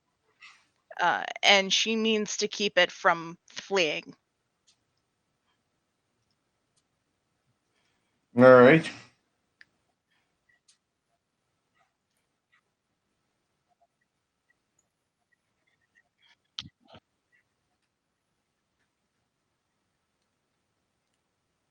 Air will give a nod, and she'll glance at Runa, and she's going to shift up to Krynos now. And she's going to put herself on one side of Callie, opposite of what side Runa is. Yep.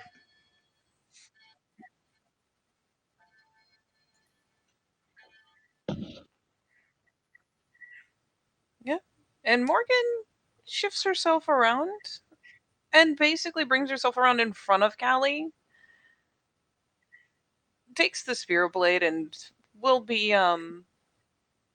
carefully keeping their fingers intertwined, keeping the grasp on their wrist, prise their palms apart enough to cut her own palm, and guess what, kids? You get to see something cool. Let me grab it.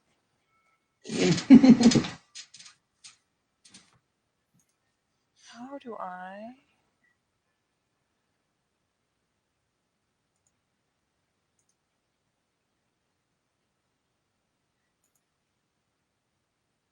What the? No, not that. What is that?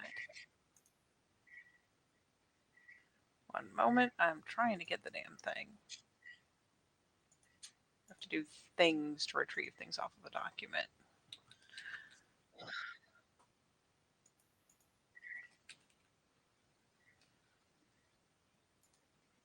So basically, I will describe it while I'm trying to get the darn thing. Morgan will, as one of her fucking instruments, will come around and with the blood joined will essentially kneel in front of Callie to where she can look up and see her eyes, regardless of whether Callie is looking her straight on, and with her free hand peels off the eye patch. The eye beneath, if are either of you actually paying any attention? That's a good question, actually. I mean, I'm sure air is focused on the spirit. Ha ha ha ha. Yeah, same for Runa. She is more focused on the spirit and keeping it from getting to you guys than what you guys are doing. Then for now it will remain a mystery, but she does peel back the eye patch and begins speaking. Probably soft chants in Gaelic as she begins feeding her, and I'm assuming it's every success is a point of quint, or is it every couple, or I believe it actually uses like the damage chart, health and damage, so it's actually better than 1-to-1. Let me. That is. This is why I make $1 million. Because otherwise I wouldn't be able to do anything. Page 504. I don't have books. Oh. All right. Like they're all on my other computer. But I do have a document that has it here. So it's the damage chart. Base damage or duration. 2 successes is 2 levels. So that'll be at least 2 quint right off the bat fed into Callie as she just basically utilizes instruments instead of blank quintessence to lower her difficulty.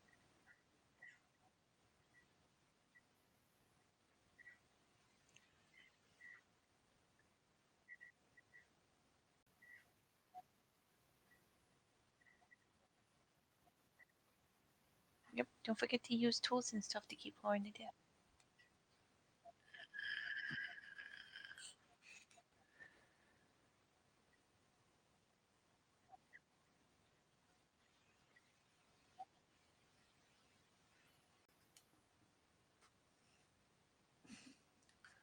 All right. And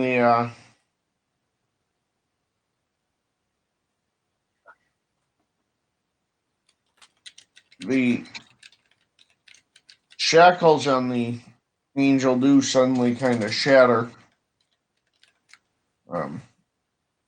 As you can hear the chanting from the other side escalate.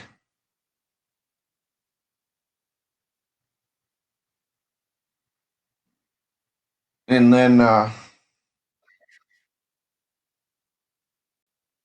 as they do, the angel begins to kind of advance, although he's not in a position to full on charge. And at this point, if we want to do an initiative roll, Yep. just so we keep some semblance of order here.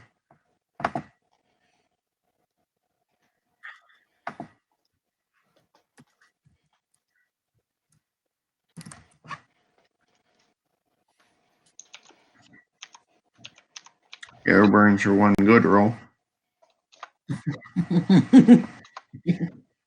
All my other rolls are good. Combat will just make sure it's not good. That's all.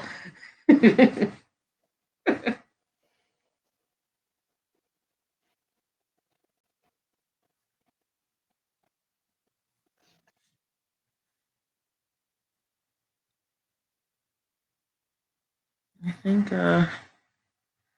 Callie and Air have a tie.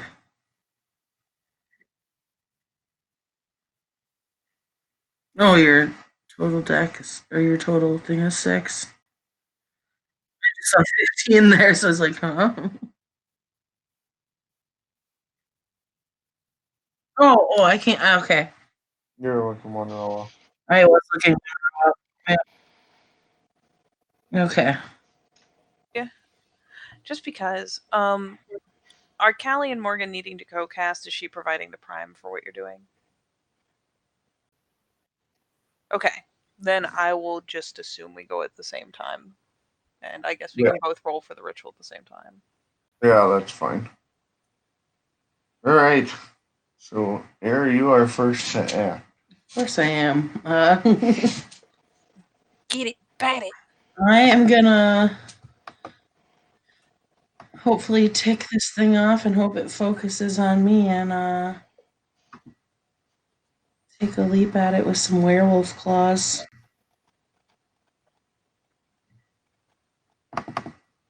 All right.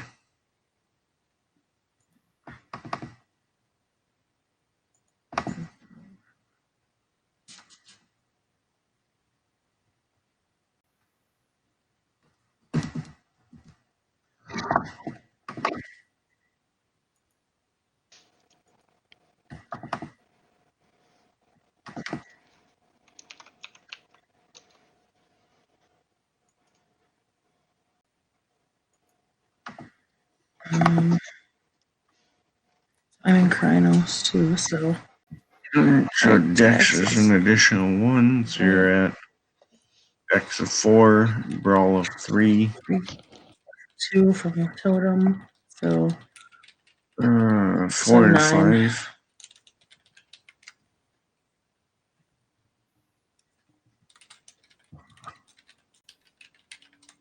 All right. 4 to hit. And that will hit. So, how's our strength plus 1? 2. 2. So, strength of 8 total. Plus 2 is 10, plus 3 roll over.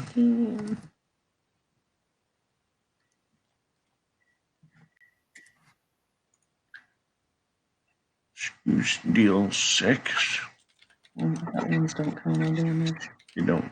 That's not included. It should be 7.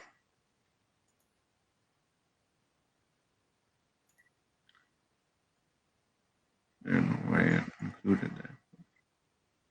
Yep. Mm-hmm. Alright, so it gets a soak. I will spend 3 rage as well. Okay. I'm not gonna forget to do it this time.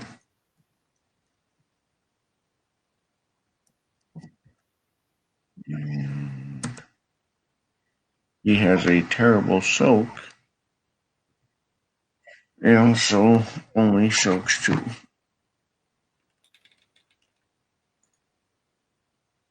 I'm sure he's focused on me now.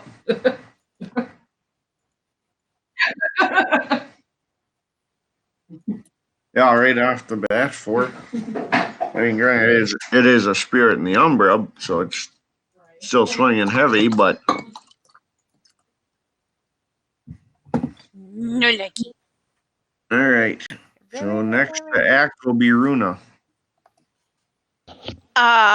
Runa, saying that this thing is really focused on air, she is going to take the turn to activate Razor Claws. Oh, that's right. Razor Claws doesn't cost Gnosis. Yep. So she will spend the point of rage for the gift. And I think she can spend. You can spend the same amount on actions. Anything you spend for like gifts and stuff don't count towards your max. Okay. So yeah, she'll go ahead and drop a second rage for an extra action then. Here you go.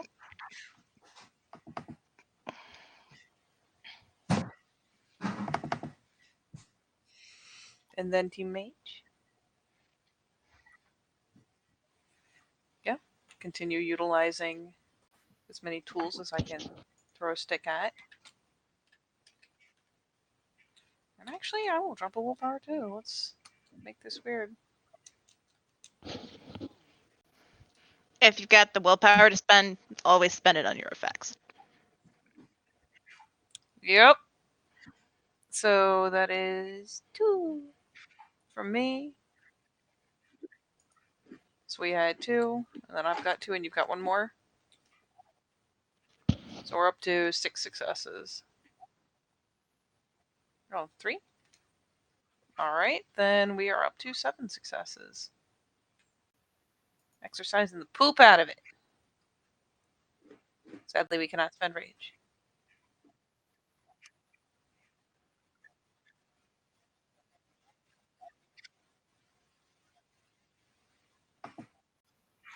Yeah. They'll catch, basically, they've already caught 1 pair of hands. She'll spin with her, and it's funny because one's a Nordic chant and one's a Celtic chant, but they seem to have this kind of down to a science. The pair of them have learned to work together very, very well. So, yeah, the spinning is the same. The tempo is the same, even if the words are different. And the entire time maintaining immaculate eye contact. All right. Then we go to air for rage rounds. Kitty. Well, my claws are doing well. So we'll stick with them. All right.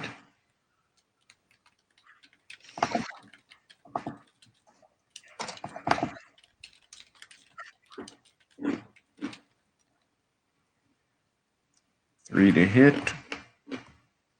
Which means 2 roll over.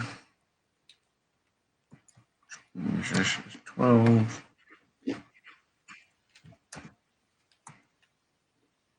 Which means you're dealing 5. 6, because there's a 1 there. No, I fixed it so it doesn't subtract ones.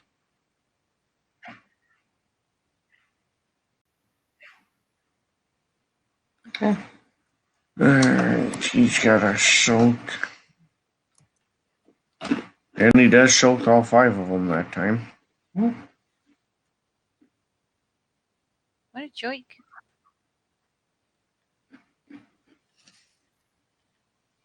So that time when you hit him, his armor kind of flares up and he kind of shrugs it off and he seems to finally be like getting his shit together, so to speak.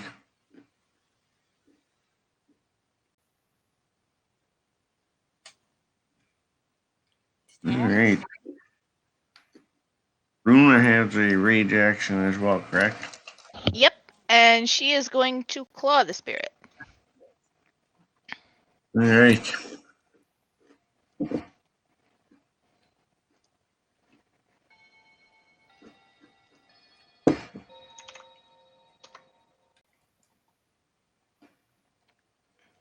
Oh shit, that's 5 successes. Okay. So Get it. 9 plus 5 is, or I'm sorry, 9 plus 4 is 13, right? Mm-hmm. Don't forget however much extra damage for the claws themselves, especially with Razor Claws active. Yep. Oh, fuck me.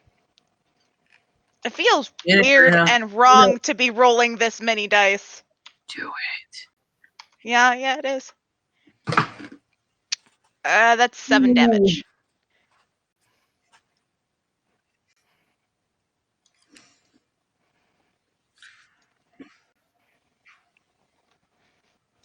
Yeah, alright.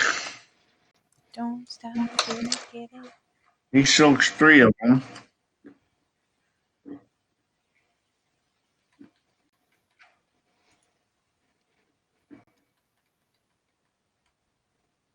And Air has 2 more rage actions yet because she came out firing.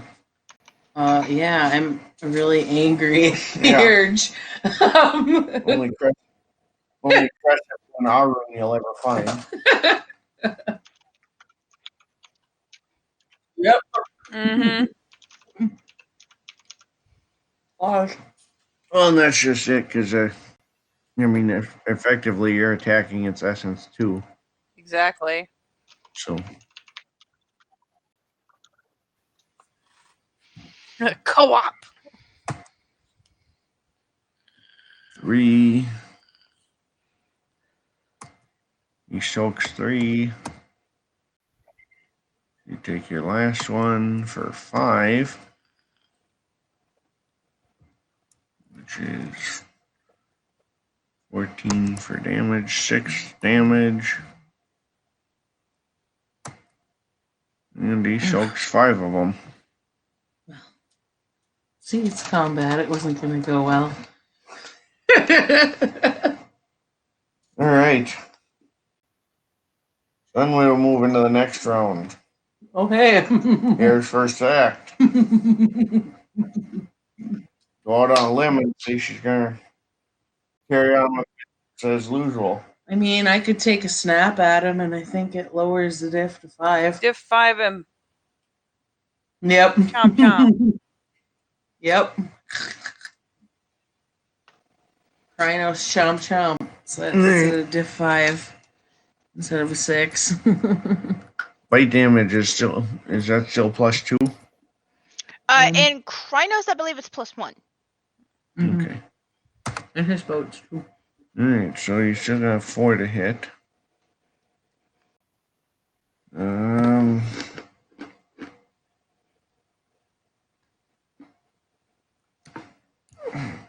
8.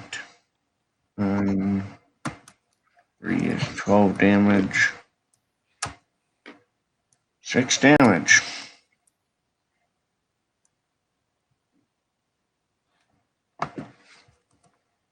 He soaks 4 of them. I'll drop another one. Just one rage. And 1 more rage. Yep. All right. Then we move to Runa. All right. I'm going to spend a rage for an extra action. And another claw attack, which...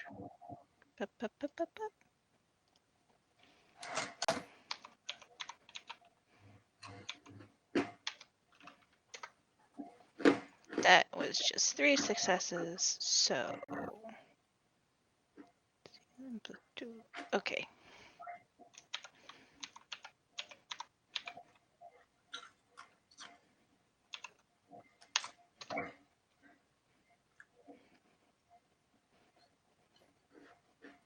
That is 6 damage.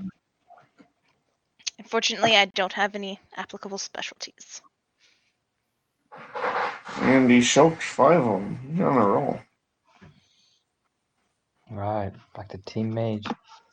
Yep, So- back to the mages, and then he will finally act. All right, dropping on willpower, spending 2 quintessence. Oh, what other shit can I do to reduce my difficulty? Just tools. Yep, start fucking more praisings of Hela, but I'll also start using the blood of my own body to kind of wrap both mine and Morgan's together, as well as coming closer into contact as well, which fits into the tool of skin. So there you go. Oh, Did you say you guys are singing? Yep. Prayer Chanting. and chanting prayers and invocations of to You Hela. guys, either of you guys actually have the performance skill or I art do. skill that would be applicable? I do. I have Right, no because idea. you could roll your let's see, that would probably be charisma performance, and that skill would actually lower your Oh, difficulty. I'll give Yep. it a go. Yep. 2 successes. So you would reduce your casting difficulty by 2 this round. Oh, beautiful. Beautiful. Save That's yourself an some of that action. quint. Yep. I don't think That's what- any of mine have a good affiliated role, unless like expression or something for the eye contact. But that's a little bit of a Which- stretch. With the willpower, Okay. that's What 4. what are yours, Katie? Let's see. There's the blood that they've got going with the joined hands and the blood coursing between them. Blessings, eye contact, prayers and invocations, voices. Sadly, performance is not my shit. Blessings and invocations. Do you have an esoterica?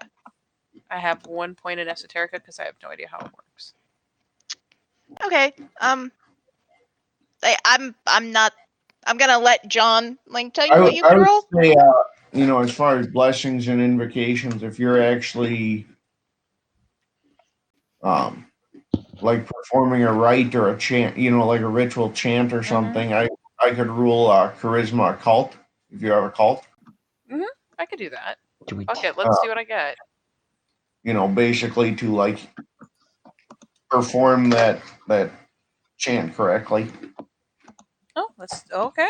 I'll take it. Do it. All right. So still gonna keep using a tool to get that last point off. Spending a willpower. So 1, 2, 3, 4. Yeah, 4 for me too. So That's 7, 8, 9, 10, 11, 12, 13, 14, 15. Yep. I think our thing's ready. Yeah, that's a total of 15. I have no idea how much he's got. 15 successes, yeah.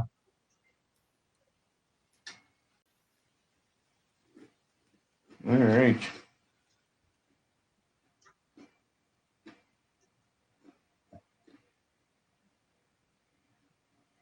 That would. So you guys got your full.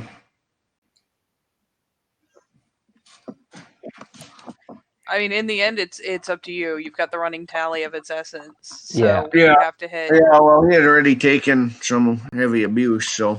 That's the thing, yeah. So I'm wondering, does that bump down his essence to the... Yeah, it did. Hot shit. Because he had taken 12 damage, and ultimately damaging a spirit in the Umbra is damaging its essence. Mm-hmm. Hot damn. So that will be enough to dissipate it. Do you want to be cool in narrative, Torno? Sure. So as Runa and Air are beating the ever-loving fuck out of this thing, they should get a friendless way of taming a spirit, beating the shit out of it. They'll hear this mass chanting and singing and the spinning, but eventually the singing stops. And Callie's eyes blaze open, and the blood kind of trickles down and forms all the runic symbols up on her hand, and she eventually just says, "In the name of the mother of Helheim, you are gone." And the singing just turns into like almost a high-pitched screech. And I imagine there's like a fucking blasting noise or something thematic. Oh yeah. Morgan will echo that shit like a fucking banshee. She doesn't speak the words that Callie does. They're not quite that in sync. But she falls short when Callie does. She lets her say her piece, and when Callie opens her mouth to scream, it's, a banshee wail.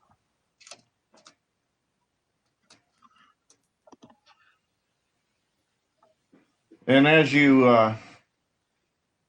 the spirit starts to, it almost seems like it's being torn apart, like being shredded. The voice from the other side,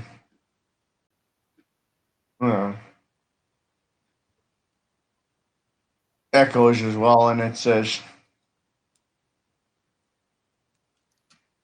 "Destroyed, but not gone. Your power will serve the earth as it should." And you see the spirit ripped to, like, torn to shreds, and that energy just pours down into the earth itself.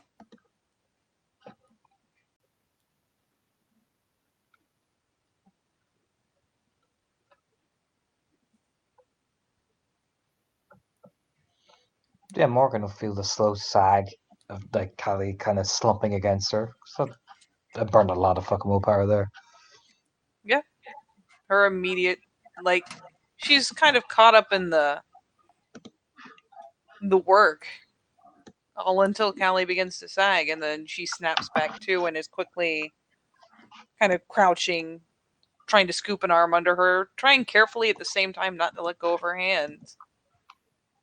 Air is going to return to Hamid. She's gonna glance over at Morgan and Callie there. So that she does it look like Morgan's struggling to keep her up? Initially, it's Morgan is strength 3, so it's not inconsiderable. It's just that initial kind of like, oh shit. Though considering she has her head kind of bowed, I'll give you this: you at least see kind of glinting red under, the bangs in the hair as she's kind of bowed over to. The struggle isn't with the weight. The struggle is that she's trying to figure out how to get her up without breaking skin to skin contact. She'll look at Morgan. Can I help you?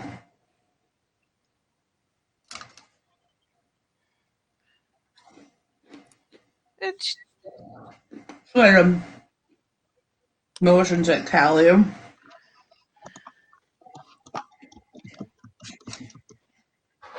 there's a moment where she considers it. Actually, you're in Krynos. I shifted back down to Hamid. Oh, okay. Thank God. Yeah. I was about to say, I can't understand a word you're saying. No. She kind of falters for a second and finally just, without thinking twice about it, slides the supporting arm up under Kelly's shirt, like, so that when she's taking her, scooping one arm behind the back, she's still got that contact. And then finally lets go of the hand to try to kind of struggle to get her up. Once I have her up, it shouldn't be a problem. Okay. And Brennan will shift back down to Hamid too.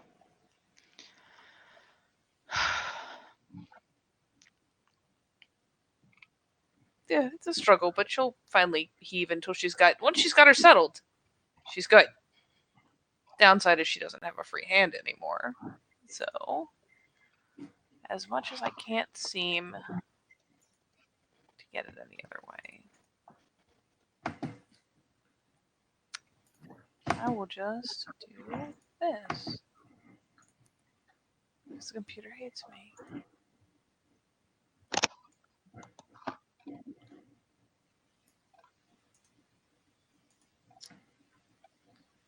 Save as.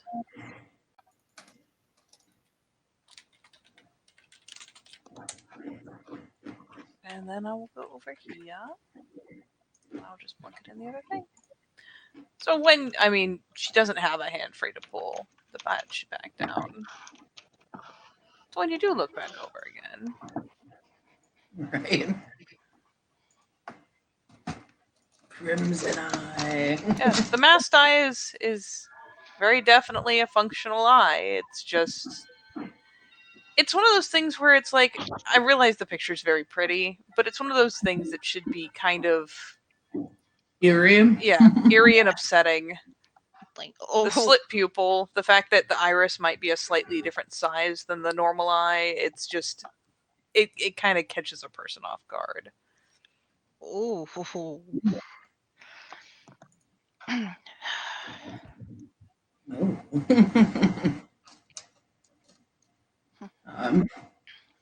Anybody perception, awareness, or primal urge for werewolves? Sure. 6. Let's see. 2. My perception pool is poop.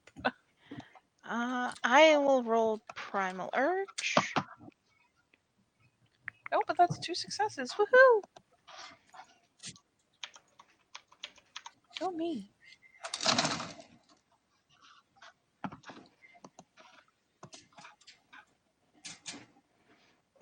Also, Nope, just one success for me.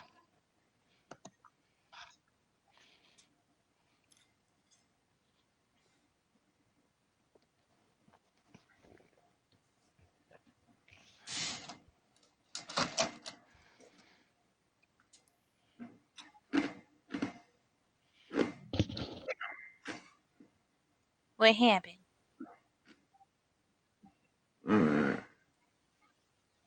Is that 5 dice pool for Callie? Was that a Yes. perception?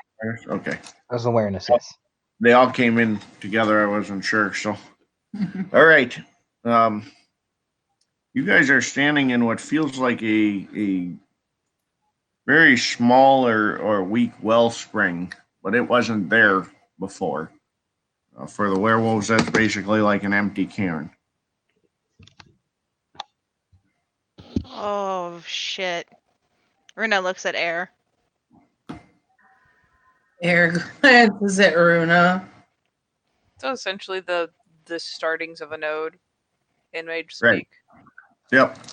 Yeah, it's like a rank 1, like a very young node. Rank 0 node. It's got dreams and aspirations.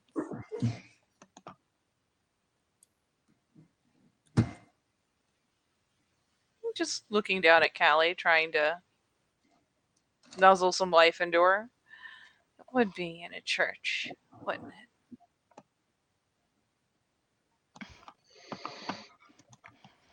You'll have a church, yeah. Blinks a few times. You have to stay awake. You have to get us back across. There are other spirits here. Not right now, but there are large areas of the city that are lacking spirits lately. Yes, I'm well aware. My bad.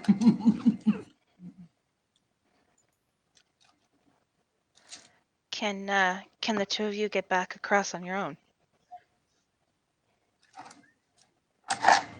Yes. Okay. Air kind of glances at Runa. We should probably go back the way we came. Yes. Yeah.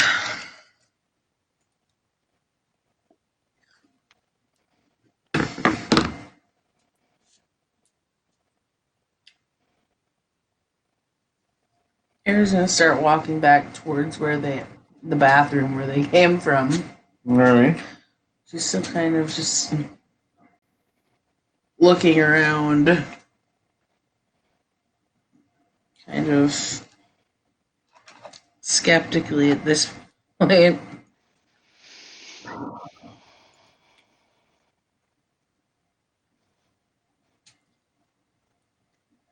Because it didn't feel like this before, did it? No. No. So. Yeah, Callie just finally stands up properly and seems more relieved, relaxed.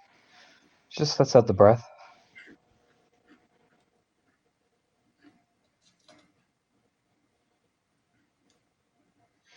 All right.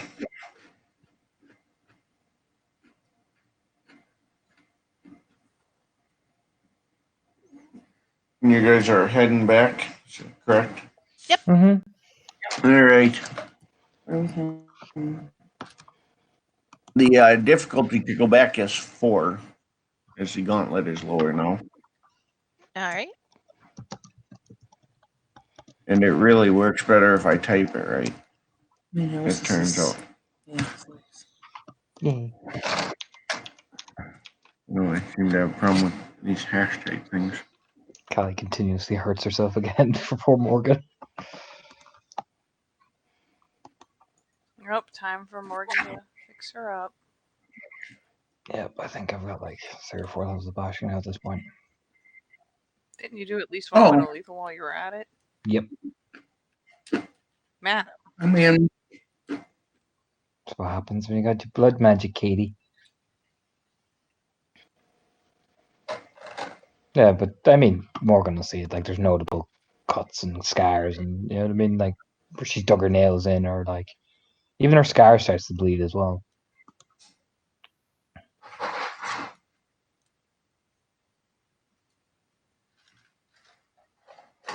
It's kind of a cyclic thing, really, because Morgan will again cut herself to draw out blood and reach up to touch the scar, and helps if I use the right command. Again, very, in this case, more adoring eye contact, but that's one Yeah. point. Yeah, the lethal's the only thing. The bashing will wake off in time.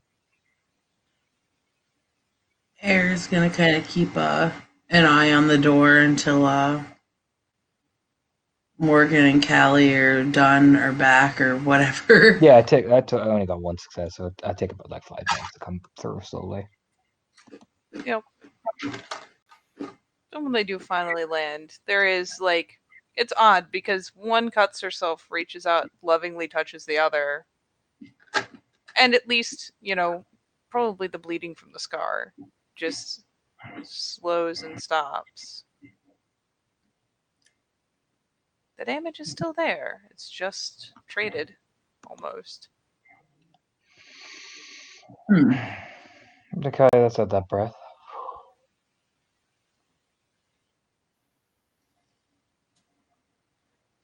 Alright, so you guys are able to get your way across. Me. Yeesh.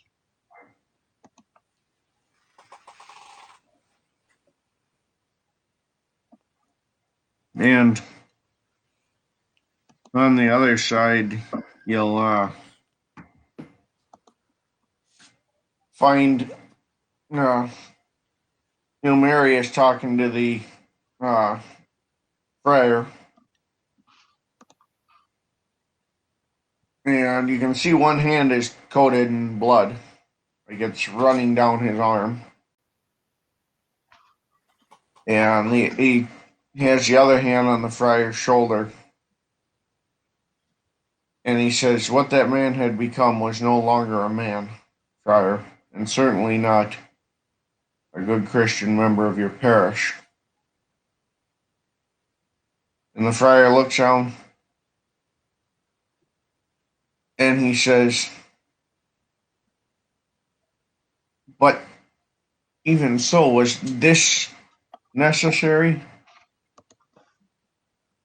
And what havoc has been done on this side now? And he says, yes, I apologize, Friar. You no longer have a courtyard.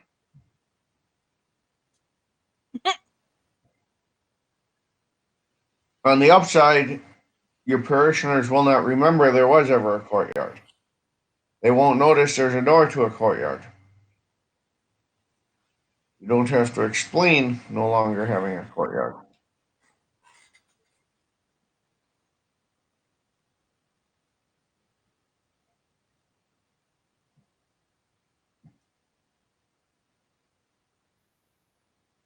And as you guys come in, he'll gesture and he'll say,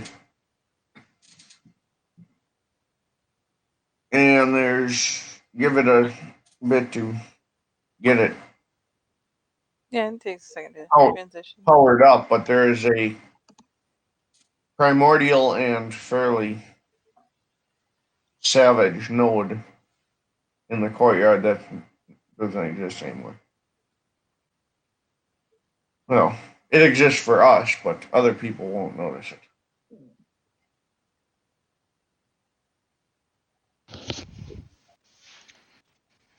And he kind of gestures with his bloody hand out towards the back door.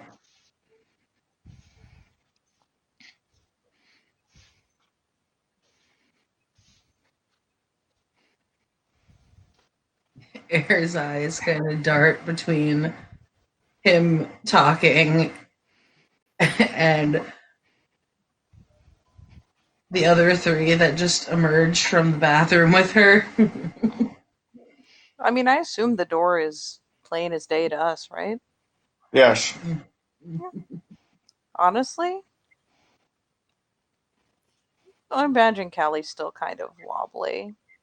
So Morgan is doting, guiding her along. You want to go see what we've made? Oh, like a light nod. Yeah, just guiding her. The pair of them, it's kind of like that adorable couple walk. At some point after hitting the bathroom, she does pull the eye patch back on, by the way. She will do this before leaving the bathroom.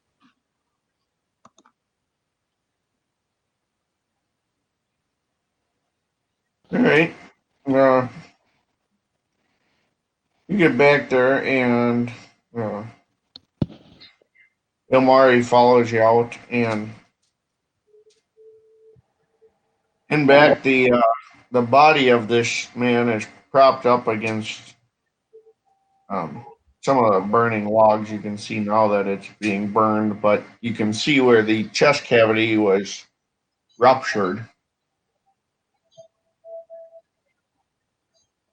And Ilmari looks at you guys. And you can, again, on this side too, feel that it's a small node.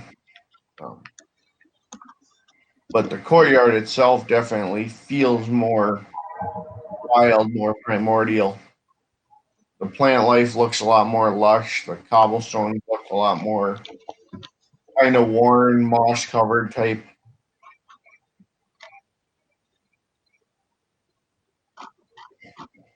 Yeah, they just walk out to where they can be awash in it, though she will look back to Kilmari. It's better than it did before. Yes. Hmm? I said, so it looks better than it did before. Oh, yeah. And Ilmari says, I will admit the irony is not lost on me that we now have a wellspring behind a Christian church, and it uh, resonates more with our kind than the Christians. They buried over our standing stones before. Perhaps the irony is that it is now ours again.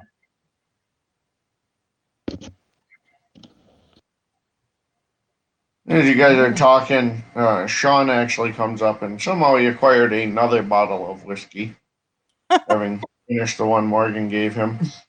And he walks right up to Ilmari, and he goes, "You were holding back, you son of a bitch." Air just kind of like looks at him And and looks at Ilmari like, he oh. points at the body, and he says, I'm out here throwing fisticuffs left and right, thinking that maybe I at least given you a little bit of a run for your money, and then you come back here not an hour later.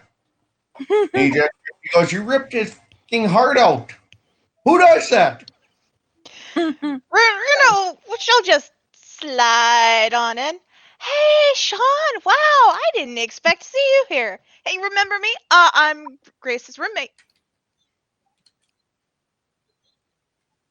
He gestures and says, yeah, and I think I saw you hanging out with Air a couple times too. Yeah.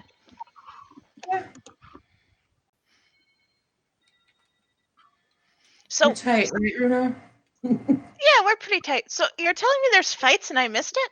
Wow, I'm so bummed. I would have gone a couple rounds with you.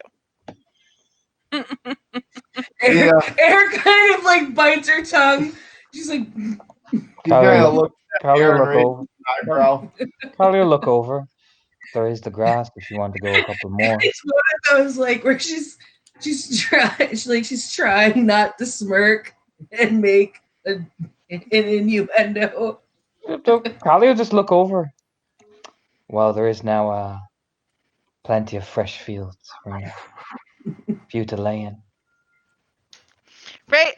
So like Runa's on board and then Leia and she looks at Cal like, no, I meant I actually would have gone a couple rounds fighting him. Oh. I'm sure. You know, with all the talk of having an orgy earlier, it's so easy to get confused. I must have missed Runa, the You were conversation. Runa will look at Sean and and again, there's some math happening. Maybe. you were quite keen, Runa. Hmm. If you don't mind a little blood. She picks up a hand, does the little finger waggle with the palm kind of sliced. Ilmari looks and says, "Hey, whatever. It's a pagan sacred site. Do as you will." Oh, I was talking to her. I Yeah. don't mind if it's not an issue for you. The grin. Just because, man, I wasn't expecting you to be game for this, but oh, honey. Like,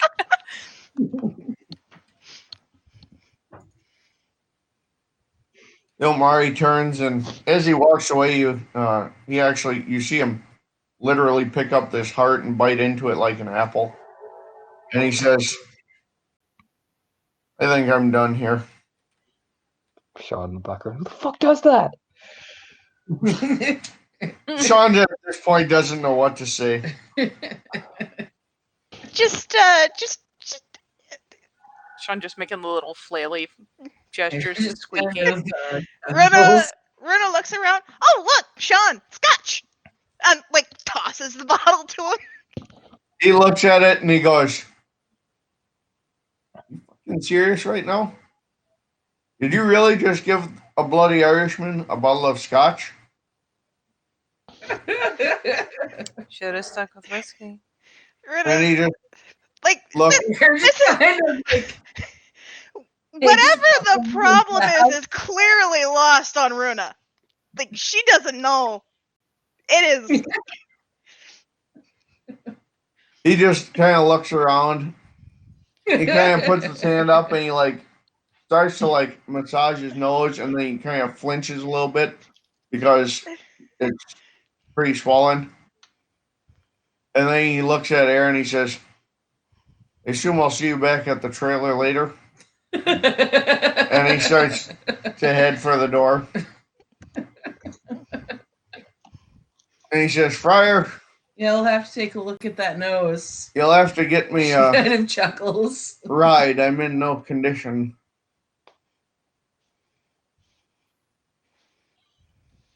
I think I would just start walking out along the grass. Just turn. You coming, Runa? Yeah. We're just glancing back, like, I'll give you a ride. But, oh, we're going. Oh. Fucking derails. Yeah, come look at her. Do you want to join in? She just shakes her head. Thanks for the offer, but I think you guys will have fun, the three of you. Just gives the old shrug and just seems to just wander deeper in. I have a nose to fix, apparently. The Lady Nemu, the Irish woman who had been lecturing about proper Celtic practices earlier, comes up to Callie and Morgan and says, "When you two are available, feel free to stop by my cottage and we should catch up." Got a nod. That would be nice.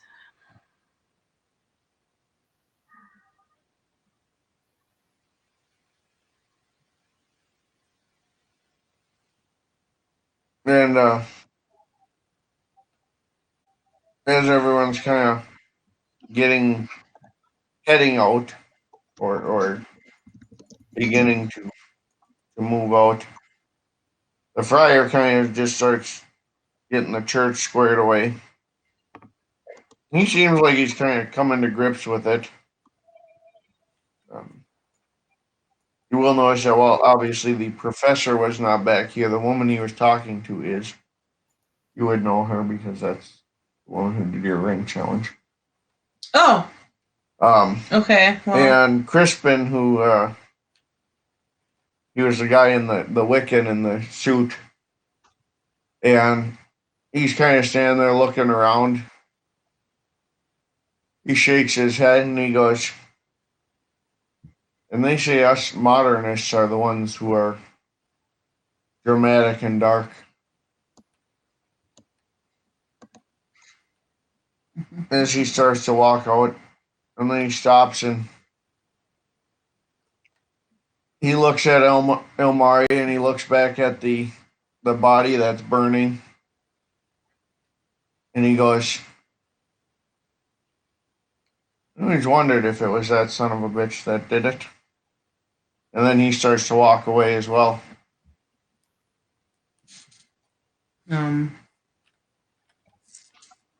Air will give the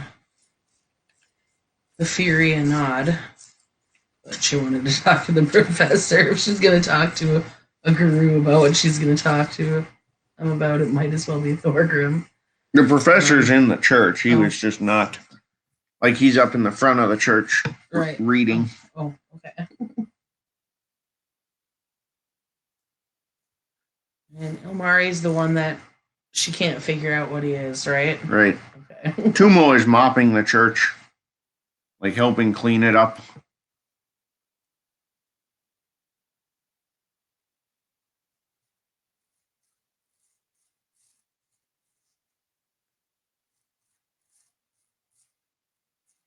Anything else anyone else wanted to do? No.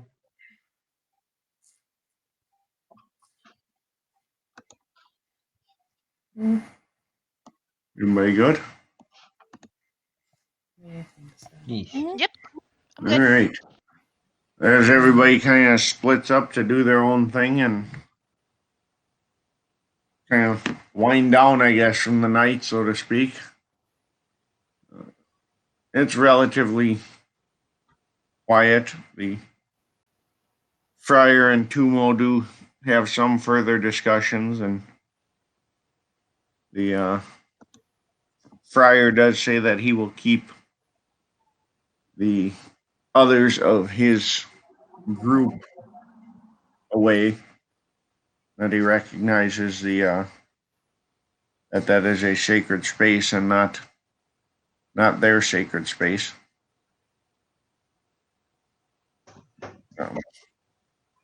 He does thank everyone, and he apologizes, takes the time to apologize that someone from his faith both misused a person that way and abused his promise that way. And with that, we will wrap it up. This has been another scene of Nightfall in Amsterdam, exploring the relationship between, I guess in this case, some of the mages in Guru and of the different faiths and their conflicts. Thank you, players, for playing, and watchers for